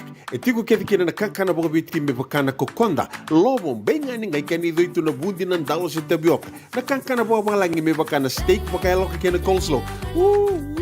Na karitoa sa wadha badina na kani kana. Kay tiku talangana non to specials and a lomani madawa. Dau tamba and a Facebook. Na doi ni tiwa ya na bani mandrai pai ke na bungatale. Go na JJ's Food Shack. Viu Valley mo Billy James Street, Santa Rosa, California. Karo talagang rato dili mo yang may Santa Rosa, may yato sarani kinavato. Girit-rito sana kinavitu sa mabitu tolo dio tolo dundu al limono. JJ's Food Shack, Santa Rosa, California. Me volia back in dono ngu life insurance policy? Nakakira ni tutana katil kabitu ni okostita na 2022 o sangir takasarabiri ni tauna. Kami ngaya kena maga ngaya salah aku mana cek. Sangat tali nimpera, sangat sarangan nimpera paling lain. In time sarang amai. So dan kali warga tali tunda warga. Kau bertunggu. Kau saya lawan dengo kamu bilang. Iyo, o ya sarangana buna. Rau sara. Sa tiku na pepa se senga. Bulo binaka se tobi mate. Kambani duan nga kana soma mena claim na lomni rosa nga bulu kavana ua keada na lenga nisa yambaki roa tina policy. Text mai kina wasa eva walu va dua tolu walu lima ena kena ituku matai lalai. Oya na wasa eva walu va dua tolu walu lima. E senga dina ni kara rawa na daka waka kekiwa. Ia endona kainda wipu ke kawaka mamanta taka tuna bengaravi o ia ke tuna kenda to kakana. Leika na dalo na bisikete na reo bata na sunbells e tinimbulu makau. We kenda to na senga tiku nindraiva se senga ni waka motoka kandau drena na tutu beto seaki. Erto satu wakarao na Divine Pacific Food Mart mai Sacramento merto talaveani na nung ni voli. Rawa sara. We tartarngayani na taliboni diwa dua ono toluwa diwa ono saibarua. Merto bakarotaka katalada mai na nung ni voli ena kenangona totolo tua. Divine Pacific Food Mart. Viturua Viwa Walu Franklin Boulevard, Sacramento, California. Namba di telefoni Viwa ono toluwa diwa ono saibarua. Erto ngarabatalangan ikanalay waka suburian ni nanomu yaya. May nanondo to stoa kina nomu mati ni katumba. Nanonda wata kay sitiweni raturala.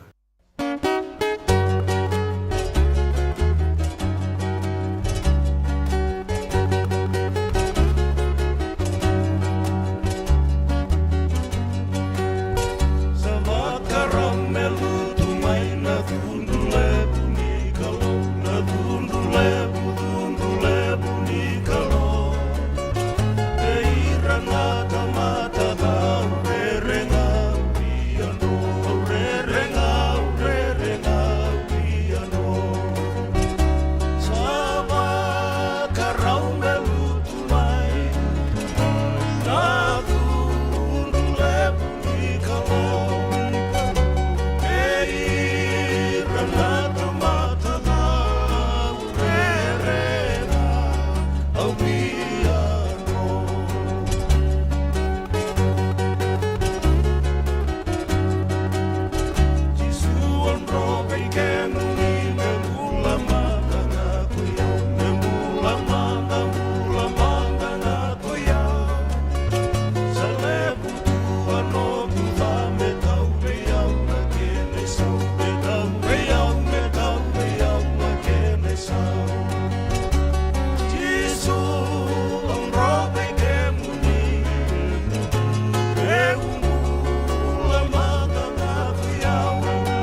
e tau wea una kena I sau. Sa waka rau tu me lutu mai.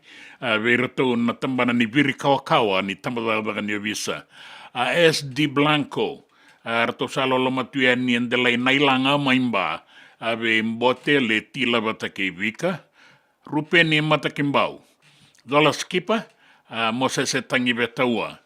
Nix Kingston, na wole matangali totoka tikon radio mbulan dua bata na loma ni vale mata-mata kei rato na ngonele o anrua ba quadruplets na loma ni koro o vaturua na kelo tailebu.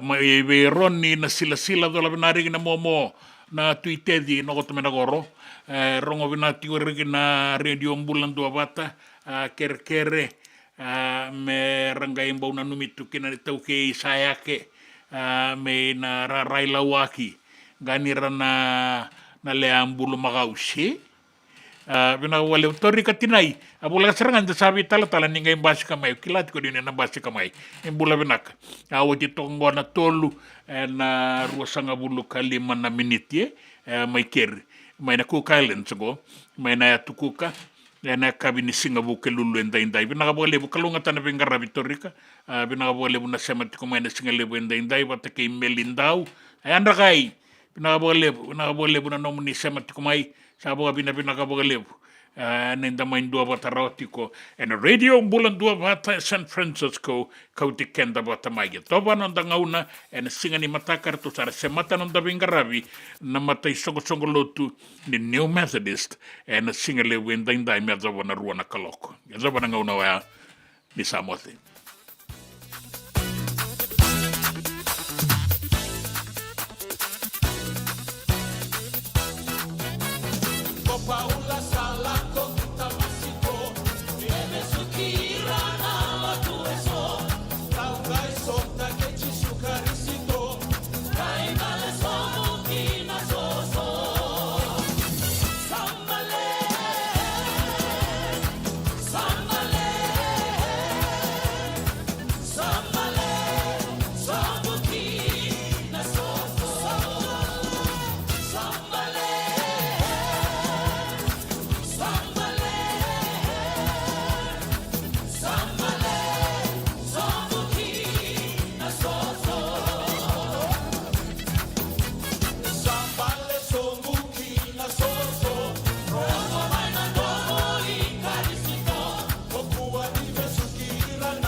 Nongu Chisu Nongu Vanua. Warotaka na New Methodist Christian Fellowship USA. En een radio Mbulando wat San Francisco met County Kenda wat mai.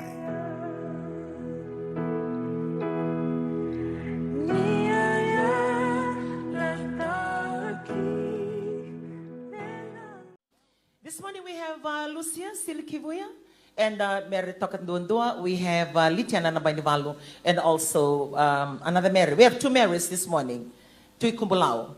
And they will be gracing you with the same story like the first panel. And I will not take as much time because we want to finish this program by 9 o'clock. And they look so serious. Okay, I will start with Mary Tokandundua. Good morning and greetings to you all who are listening this beautiful morning. We are here in Wasawasta Lodge in Sabu-Sabu. All right. My name is Mary Tokanduandua. I hail from Manadula village in the Sawa Islands. What are you doing in Manoleva when you come from Sawa? Well, my husband, he's from here. He's from Reketi village in Gamea. Okay. I met him in USP while studying there. Then Wait, did you finish your study or you just left your study? No, I left my That's study. the problem. Right. Okay, go. I come over to Vanuatu and I reside in Lambasa now. I have two children. One is is 16 years old. Okay. The 30th of September, and the younger one, my son, he just turned 13 on the 1st of September. So your husband is a school teacher? Yes, my husband is a school teacher, but I stay with my mother-in-law in Lambasa with my kids. Before they were staying in Lautoka with my mother, who was a school teacher too. When she retired, she told... When you left USP, the university, were you going in trained to be a school teacher as well? No, I did tourism studies. Oh, yeah, okay. But good, you're doing tourism in Lambasa now. Yeah, go on. When COVID struck, I had asked my husband, like the feeling of missing my kids. Yes. As we were in Sangani, it's very hard, especially with the network and trying to get to call them all the time. So when COVID strikes, they had to come over, and my husband said they had to stay with my mother-in-law as my father-in-law passed away. So I had to stay with my kids in Lambasa. But my husband, he still teaches in Sangani High School. Okay. And now as we are in Lambasa, he just comes over during the weekend. So during the weekdays, I just stay with my kids. I'm blessed to be part of this ministry. Auntie Ryan, Gaselev, whatever we went through, God knows. And we are still here, though we were not part of any zone, like we know in the church, without portfolio. I just told my husband, we have to, the teaching in this church, we can't leave. We just have to stay and look after our kids, especially if you don't have look after a zone, at least we are HQ staff. We are just running the things mostly at the back, behind the scene. My husband is an executive service here in the north, and I'm a program role staff. And most of the time, my senior man course in the division that I belong to, which is logistic division, Auntie Sai and Auntie Ili, the mid-manager, they both work in the secular world, but I'm the full-time in the things of God. And that's what I love. My husband too, most of the time, he takes his leave. He goes with leave without pay during evangelism just to attend. When Gaselewu comes, most of the time we have to go together in Wairiki, in Langi, in Natewa, just for the things of God. And I love and I'm blessed to be part of this ministry. And most of the time, the things that we don't see with our families, and here in the church, we are blessed. We go to places we've never been to. Even eat food we haven't even eaten in our homes. And I am blessed to be part of this ministry. I was part of the Senate pastors and those teams that went to Meru Christian Center in 2015. We just had to attend one program in Nambadi, and Gaselev had to hold one workshop in Sabu Central, Bunikoka. Then he asked, anyone from Lomanitomba is here? We were part of Lomanitomba then. And no one was there except for us. And Talangasete, he had to tell Gaselewu, only master from Sangani is here. So after that, Gaselewu just told us, after this we meet. And we had to sit in front of him. And he asked us, you two in Sangani? Yes. And said, the following week, it was the leaders boot camp in Nandave, that we were still Rangasenilo to back then. And Gaselew said, I want to see you two there. That's how we came to NCF and we went to Nandave. Then the following year, 2015, we had to go to Meru. And 2016, I was also blessed to be part of the women's program that we had to go to Dubai. Since my mom, she was a school teacher, she just retired. And she ceded to my fare. We had to go. Auntie you would vouch for that. And I'm blessed to be part of the ministry. Though I'm full-time in the ministry, I love what I do. Just running the things at the back. Whatever I went through, Auntie I'm blessed that we were given the opportunity to go back to Ngawa Zone. When we left South Central, we had to go and stay in Sangani. We were running everything in Sangani.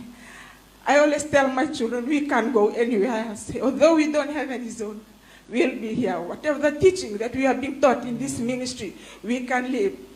We are blessed that Dad is not a drunkard. He's not going everywhere drinking grog. And for me to have sleepless nights, to wait for him, to keep his food or have to eat his food when he comes home. That's what I always tell my children.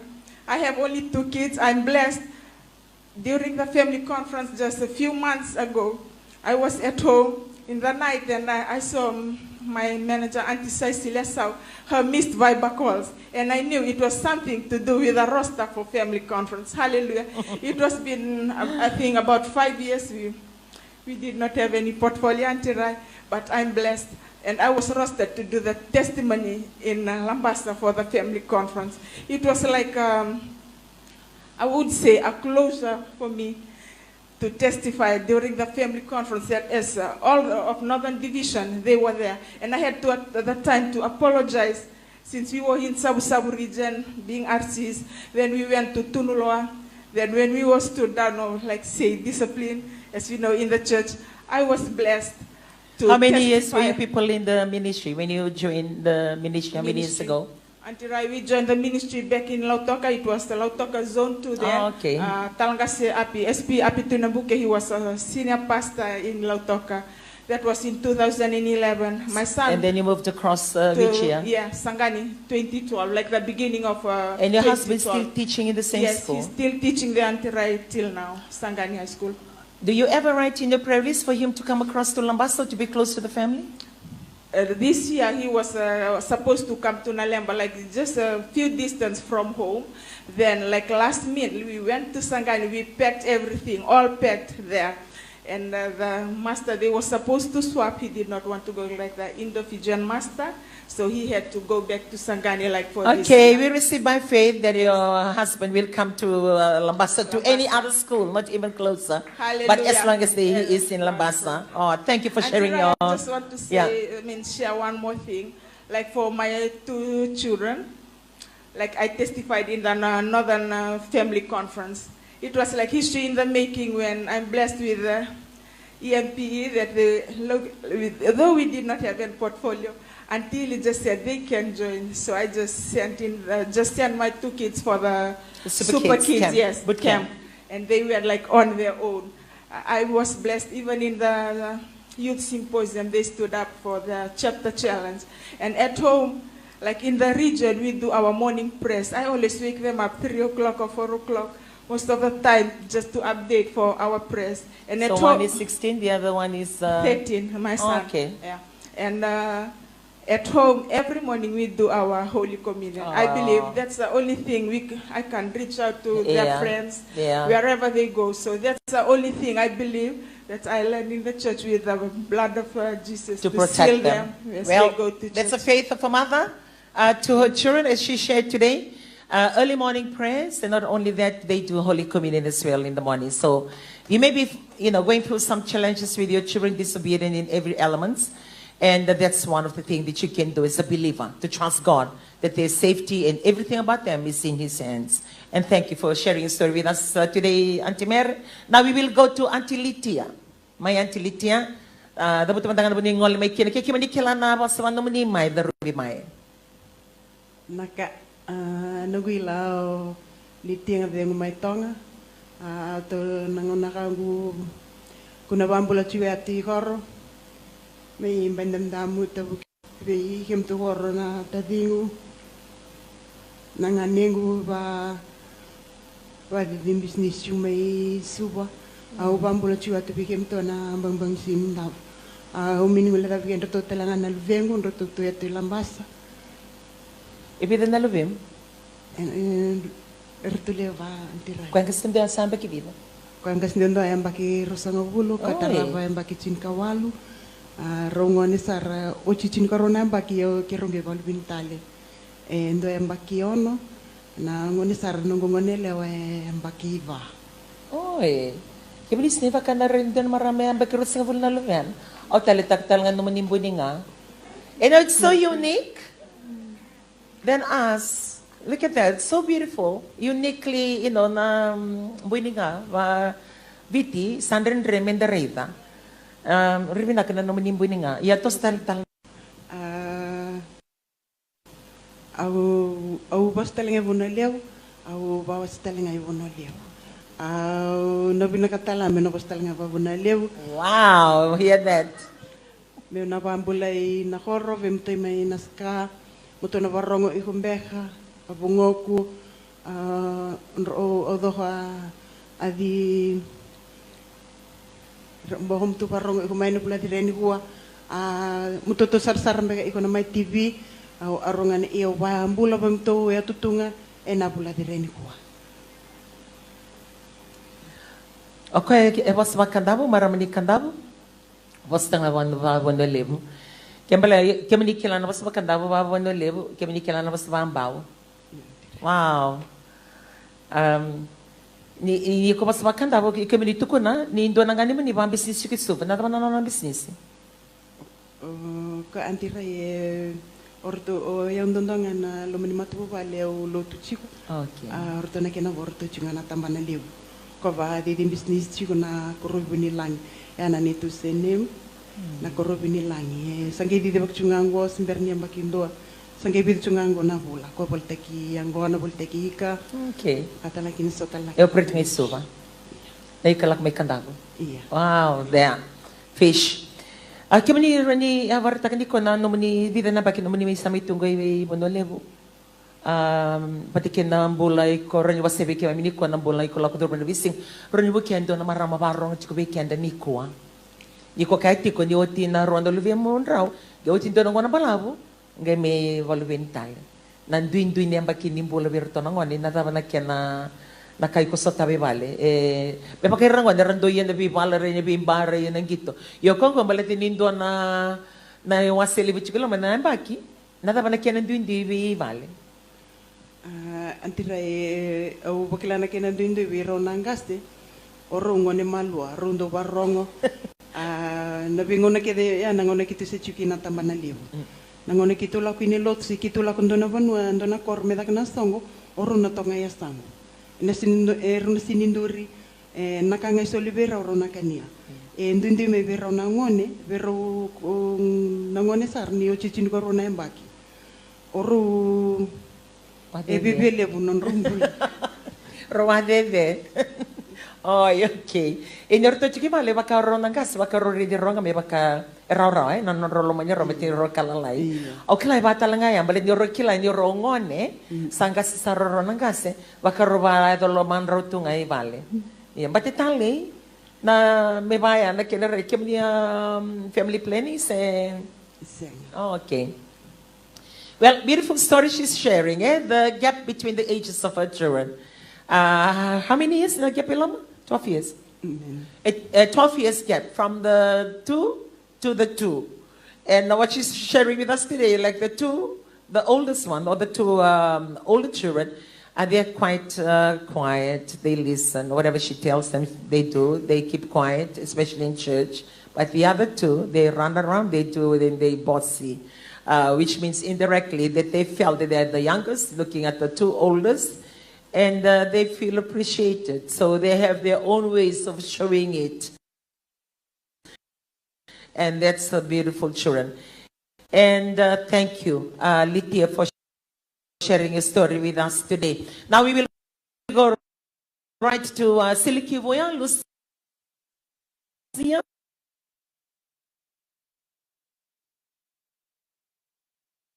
May Lucia, que bonito que estar me ver, Lucia. Boa. Mai. Naka Doon na barong ang biyahe umay na mahula rin singin ko.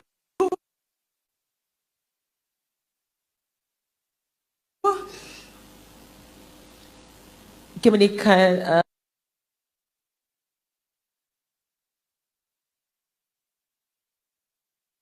okay. Jika ko bikin dami na kor na mata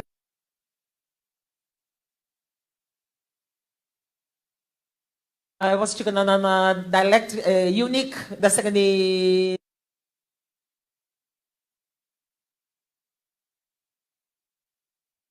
Lucia.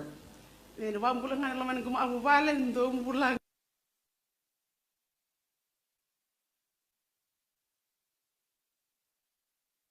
Aka.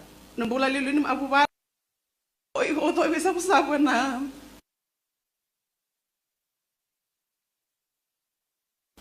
Maaabo la rin singin ko.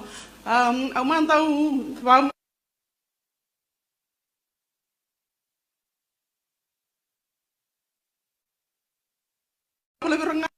Sangke may pamo iyon singan ano. Oh, kaya nga. Nakor. Oh, isa.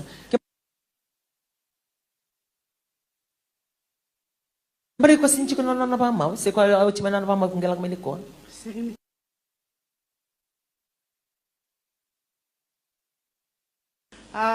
Au manda pamatalahin yung nga. Hadang golu siya silki buya. Hadang bumain horo na sabu nanti main buwa. Au nga nalaman horo nawain dos sale bumain buwa. Olo kala si walu iho.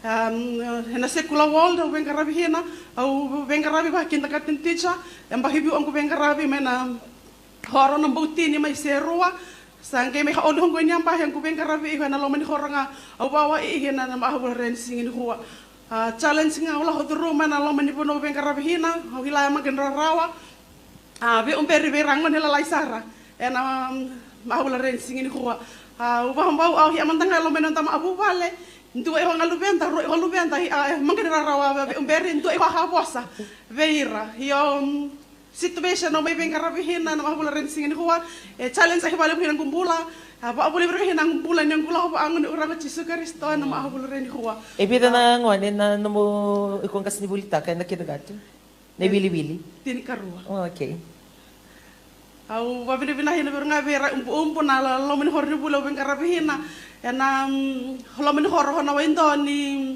bunga nga una hora soli au umbere herale buhe an rambule ni abu vale an rambula pambimbi so teaching au ronga velo meni ministry ngo untuk apply hina na budang ku panuan yang ku bengarabi bunga nga una herale babuli tapi ran rambula avenra bula wahan ran rambula rai umbu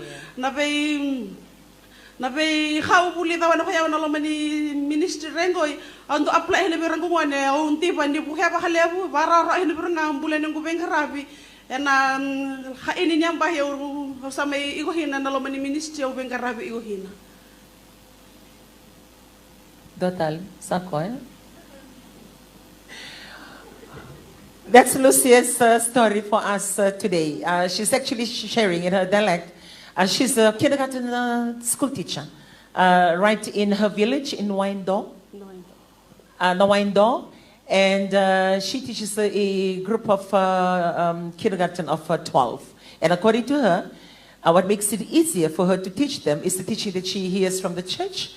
She tries and helps these children to understand. And the feedback that she received from the parents, that even these children, when they go home, they bring that and impact their home as well. And you know, what a beautiful story. And according to her, even for 2 or 3, we can na palubi ni ruwa tolo nang wan meragay ngwan sinchi pa malwa tama ni nakatakaliw. Yo ko tini karua. Ko pabinaktakin ko nakalo ni ndo buki ko na gasibula. Awanda nga ndo ka. I always admire the teachers. I mean, she's the kindergarten teacher. We have Auntie Sai Sila Sau, who is a school teacher. We have Auntie Sai Turangavo, who is a school teacher, high school teacher. And I always admire them. How do you cope with that number of children in your classroom? And especially so for the classroom, like if I think of my grandchildren, I only have 4 of them at one time at home, with 2 of their friends. And I'm trying to imagine if I continue to, keep still, do that. And imagine the teacher having 40 in their class, or 30.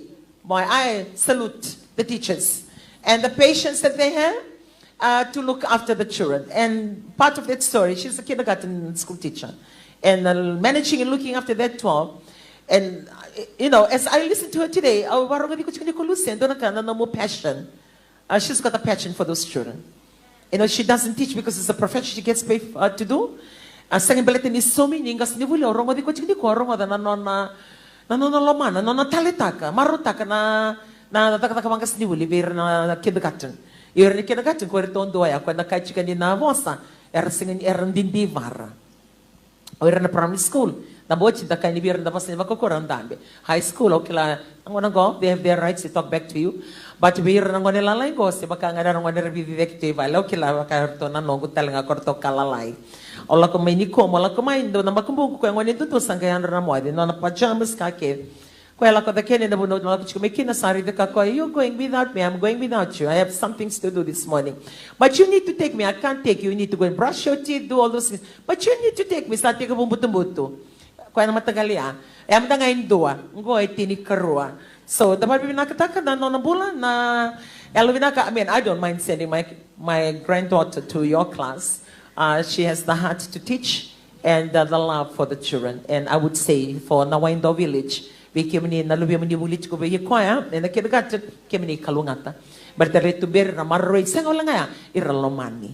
Binakabaliw. Nauto tinuto maramani ko mai. Meni antirayo sa tiyaw mo edon nga nanonggu talon na matak binakan singin din tayo pambautan na loman kormen windo bung kasar na matabu wale rapa wale sinti kan matak binakan kuwa pambauta na barang tak tinga men matak binakan kuwa na bandin din tanga na kawasiat kan matak binakan singin din tayo bung kana ngaw na bung kana tumutong baradoren loman bali buli ndoli ba binakatakan ng kumbula bung kana rakin bola rambula taka may na non resolution nimber ni radura ni loman korni buli ni ngaw na wati kina so man tanga wati ngayon do na singa era rayda na besa ule bu ber na luben yang ke basang taka ni wati ndo taka taka na tem ni buli na besa ule ber rayda beira wabi ni binakat so na nang gitum tum ben loman korni buli wen garabi kina era dole talo no biaw so nang do sing kila na terani matnya longku so ber non resolution na kasar nga ba pulita ni ber vale orle ponto don takir tali kina non ritum tau man ta pakaman tanga 6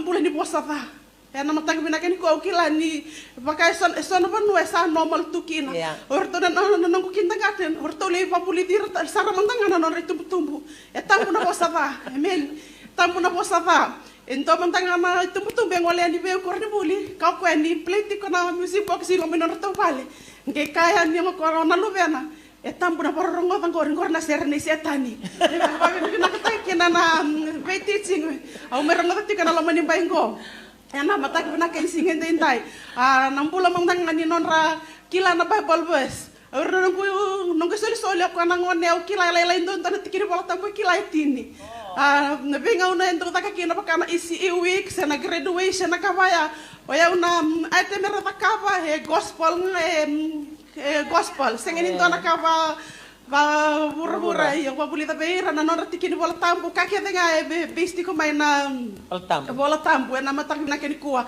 nangaw naman tangarale Deralo tu kina lomen non rabat bu vale au kila ke muni sarong atan background kero la mai kina pakabiwatini loman ini to korom oka 99% kana 1% tingo ke raus yang ni lewan na kero new methodist do nga loman koro ayo nangaw naman tangar rabaro lo tu kina lomen non rabat bu vale o ira saranga sangusun retiko me tontambe to masu me ato mandanga ni takana masini kana etu kuni berna tumpu me welcome takira Holy Spirit au pa bina katakina na non rabula na well, there you have it. How beautiful just to hear that. You know, she shines, she becomes the light, and she passes on those little lights to all those little children. And when they go to their home, they become the light. And so encouraging just to hear that. Like what she said today, you know, the basic, sometimes like at home, you hear swears as you wake up, you hear swears as you sleep. For most homes, that's common. But because of the teaching that she teaches in school to the kindergarten children, when they go to their home, and when they hear that, they begin to correct it, or they begin to say, not supposed to do that, or not supposed to say that. But katika kwa kemni warong chuma matengni kwa baleta na wale si Channel 4. Bikin bendongan na tumbutumbo ni na Waindo Village, laku chika na lube mini na kindergarten ya. Itu nandodono muni tata na laku ikia na lube mini baleta ni me kota mai sona babuli ni sintalitaka, biak na sona ngona. Iyo na feedback kay kachiko ko no muni marota ka na bisaw ra ko tani na luvenda. Kila na luvenda irtali vale. Vale ko na age group ya. Nakairatu ko ne baka you find it so cute baka nda kawitaka menendo ko engasi kay chiko weekenda. So nda babi nakataka na nomuni vingoma na bi kabobora ko tani nomuni vale. Melitiki ni non rambula. Binakabali na bi baka bauti en na non rambula baka ngasnibuli en bono e baka itabitiki ko etiko kina. Yo kimani kalungata ni ndo na maramang ngasnibuli esengolenga ni ngraba merabuli na kabakabuko kena kani kilaka e babuli vi restaurant na velu ni bula kena moral values ni ka eroni susungi kina. Kalabi kima miso samber na babuli dira. Sabuli da na bi ka keder ngaya da na primary school high school sarandingi taka na kamera rongota. Iyo ko na tambangone se tambangone fresh sartunga merongota ratungan ningon na ratungan na kina namba kini bula esa na define tak na non rambula erna ni lak tal bek na do tal bonora lak tal ni burbur ratasisi na bonor lakina erna steng ningon le daba nendon ngon na lak kina na korribulia na resekale lai na memory na tortu erna steng ningon le daba Tomanda, vinakatali malibu. Vikim do na lomani kor, bako de chikona lubi muni, en korni buli, e venga rabikina, o antilisia, astili kivuya. E nikoa, ne wote tini mara na vaitem weekenda, o antimere, tui kubulau, e na vostri weekenda, ne singa vinaka nikoa. Vinaka, na dangungo mere tui kubulau, o maramani loa, budabei, o tamangu mai loa, o vasui wanoso ngau lomai viti. Endo te kona lebe ki rau, o wawati tiko vei, talanga se ravulolo te kumbulau, o koe sara mai viwa, e sawa. Okay, viwa, yeah. Au wabinibina kana matanga ni kua antirai, ni rani solitu via ando na opportunity ngo, me umindambe na matanga ni kua, au kila sangi kena matai, ya untuk tunga mai muri untuk reda na bikaya do sakila tiko na dave ya tiko ya bado bless ta ba lewa na mata ni ko ni rani solitu na bibang bauti mo mai ocean na bika eda kapito na turang na mata ni ko ko ngono autor ng ni bina anggo mo bambu si ani na oro imdo may na oro ilani imdo na sara-sara si may na mata ni uwa o babili binatang na maramati na ako. Samba kibida ko Ako samba kibida ka ba? Okay. O kasindo dalata na program ko. Oh, bambulan sa nanin ko na camera. Bulan nana. Autor siya nang binang ko, wa binati na mong bulan. Bulan ni bisusu. Ito lubemo o babili binata ina. Diyan nasarsar ti may na mataga ni uwa. O sa babili binata inti ilang bulan. Na turang at tamago ko sa may lengga.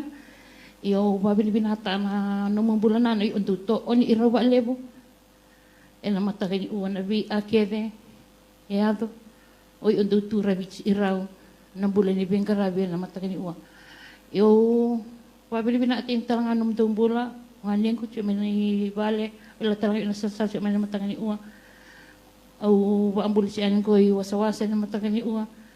Iyo sa bless ta iba alewang kumbulan nila ni mayo dotu may maintambe na matakin uwa may wa ambulte ni inabi imando na matakin uwa iya antiray oya undo ausala ka na kabi sa tuuna turang nautingko oy ko sali ba tugu bi antiray nabuko ni itala no na no au ka nga ko boso kaya chikong garmay au ka nga boso tiyaw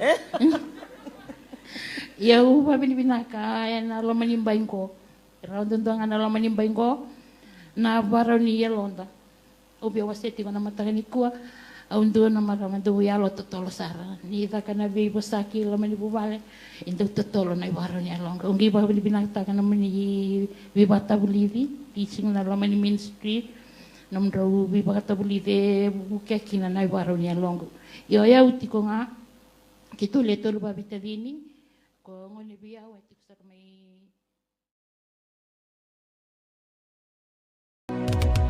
Obi Ananda Vata Vata ki City Veni Raturala and Radio Mbulan Dua Vata, San Francisco. Me Kochi Kenda Vatamai.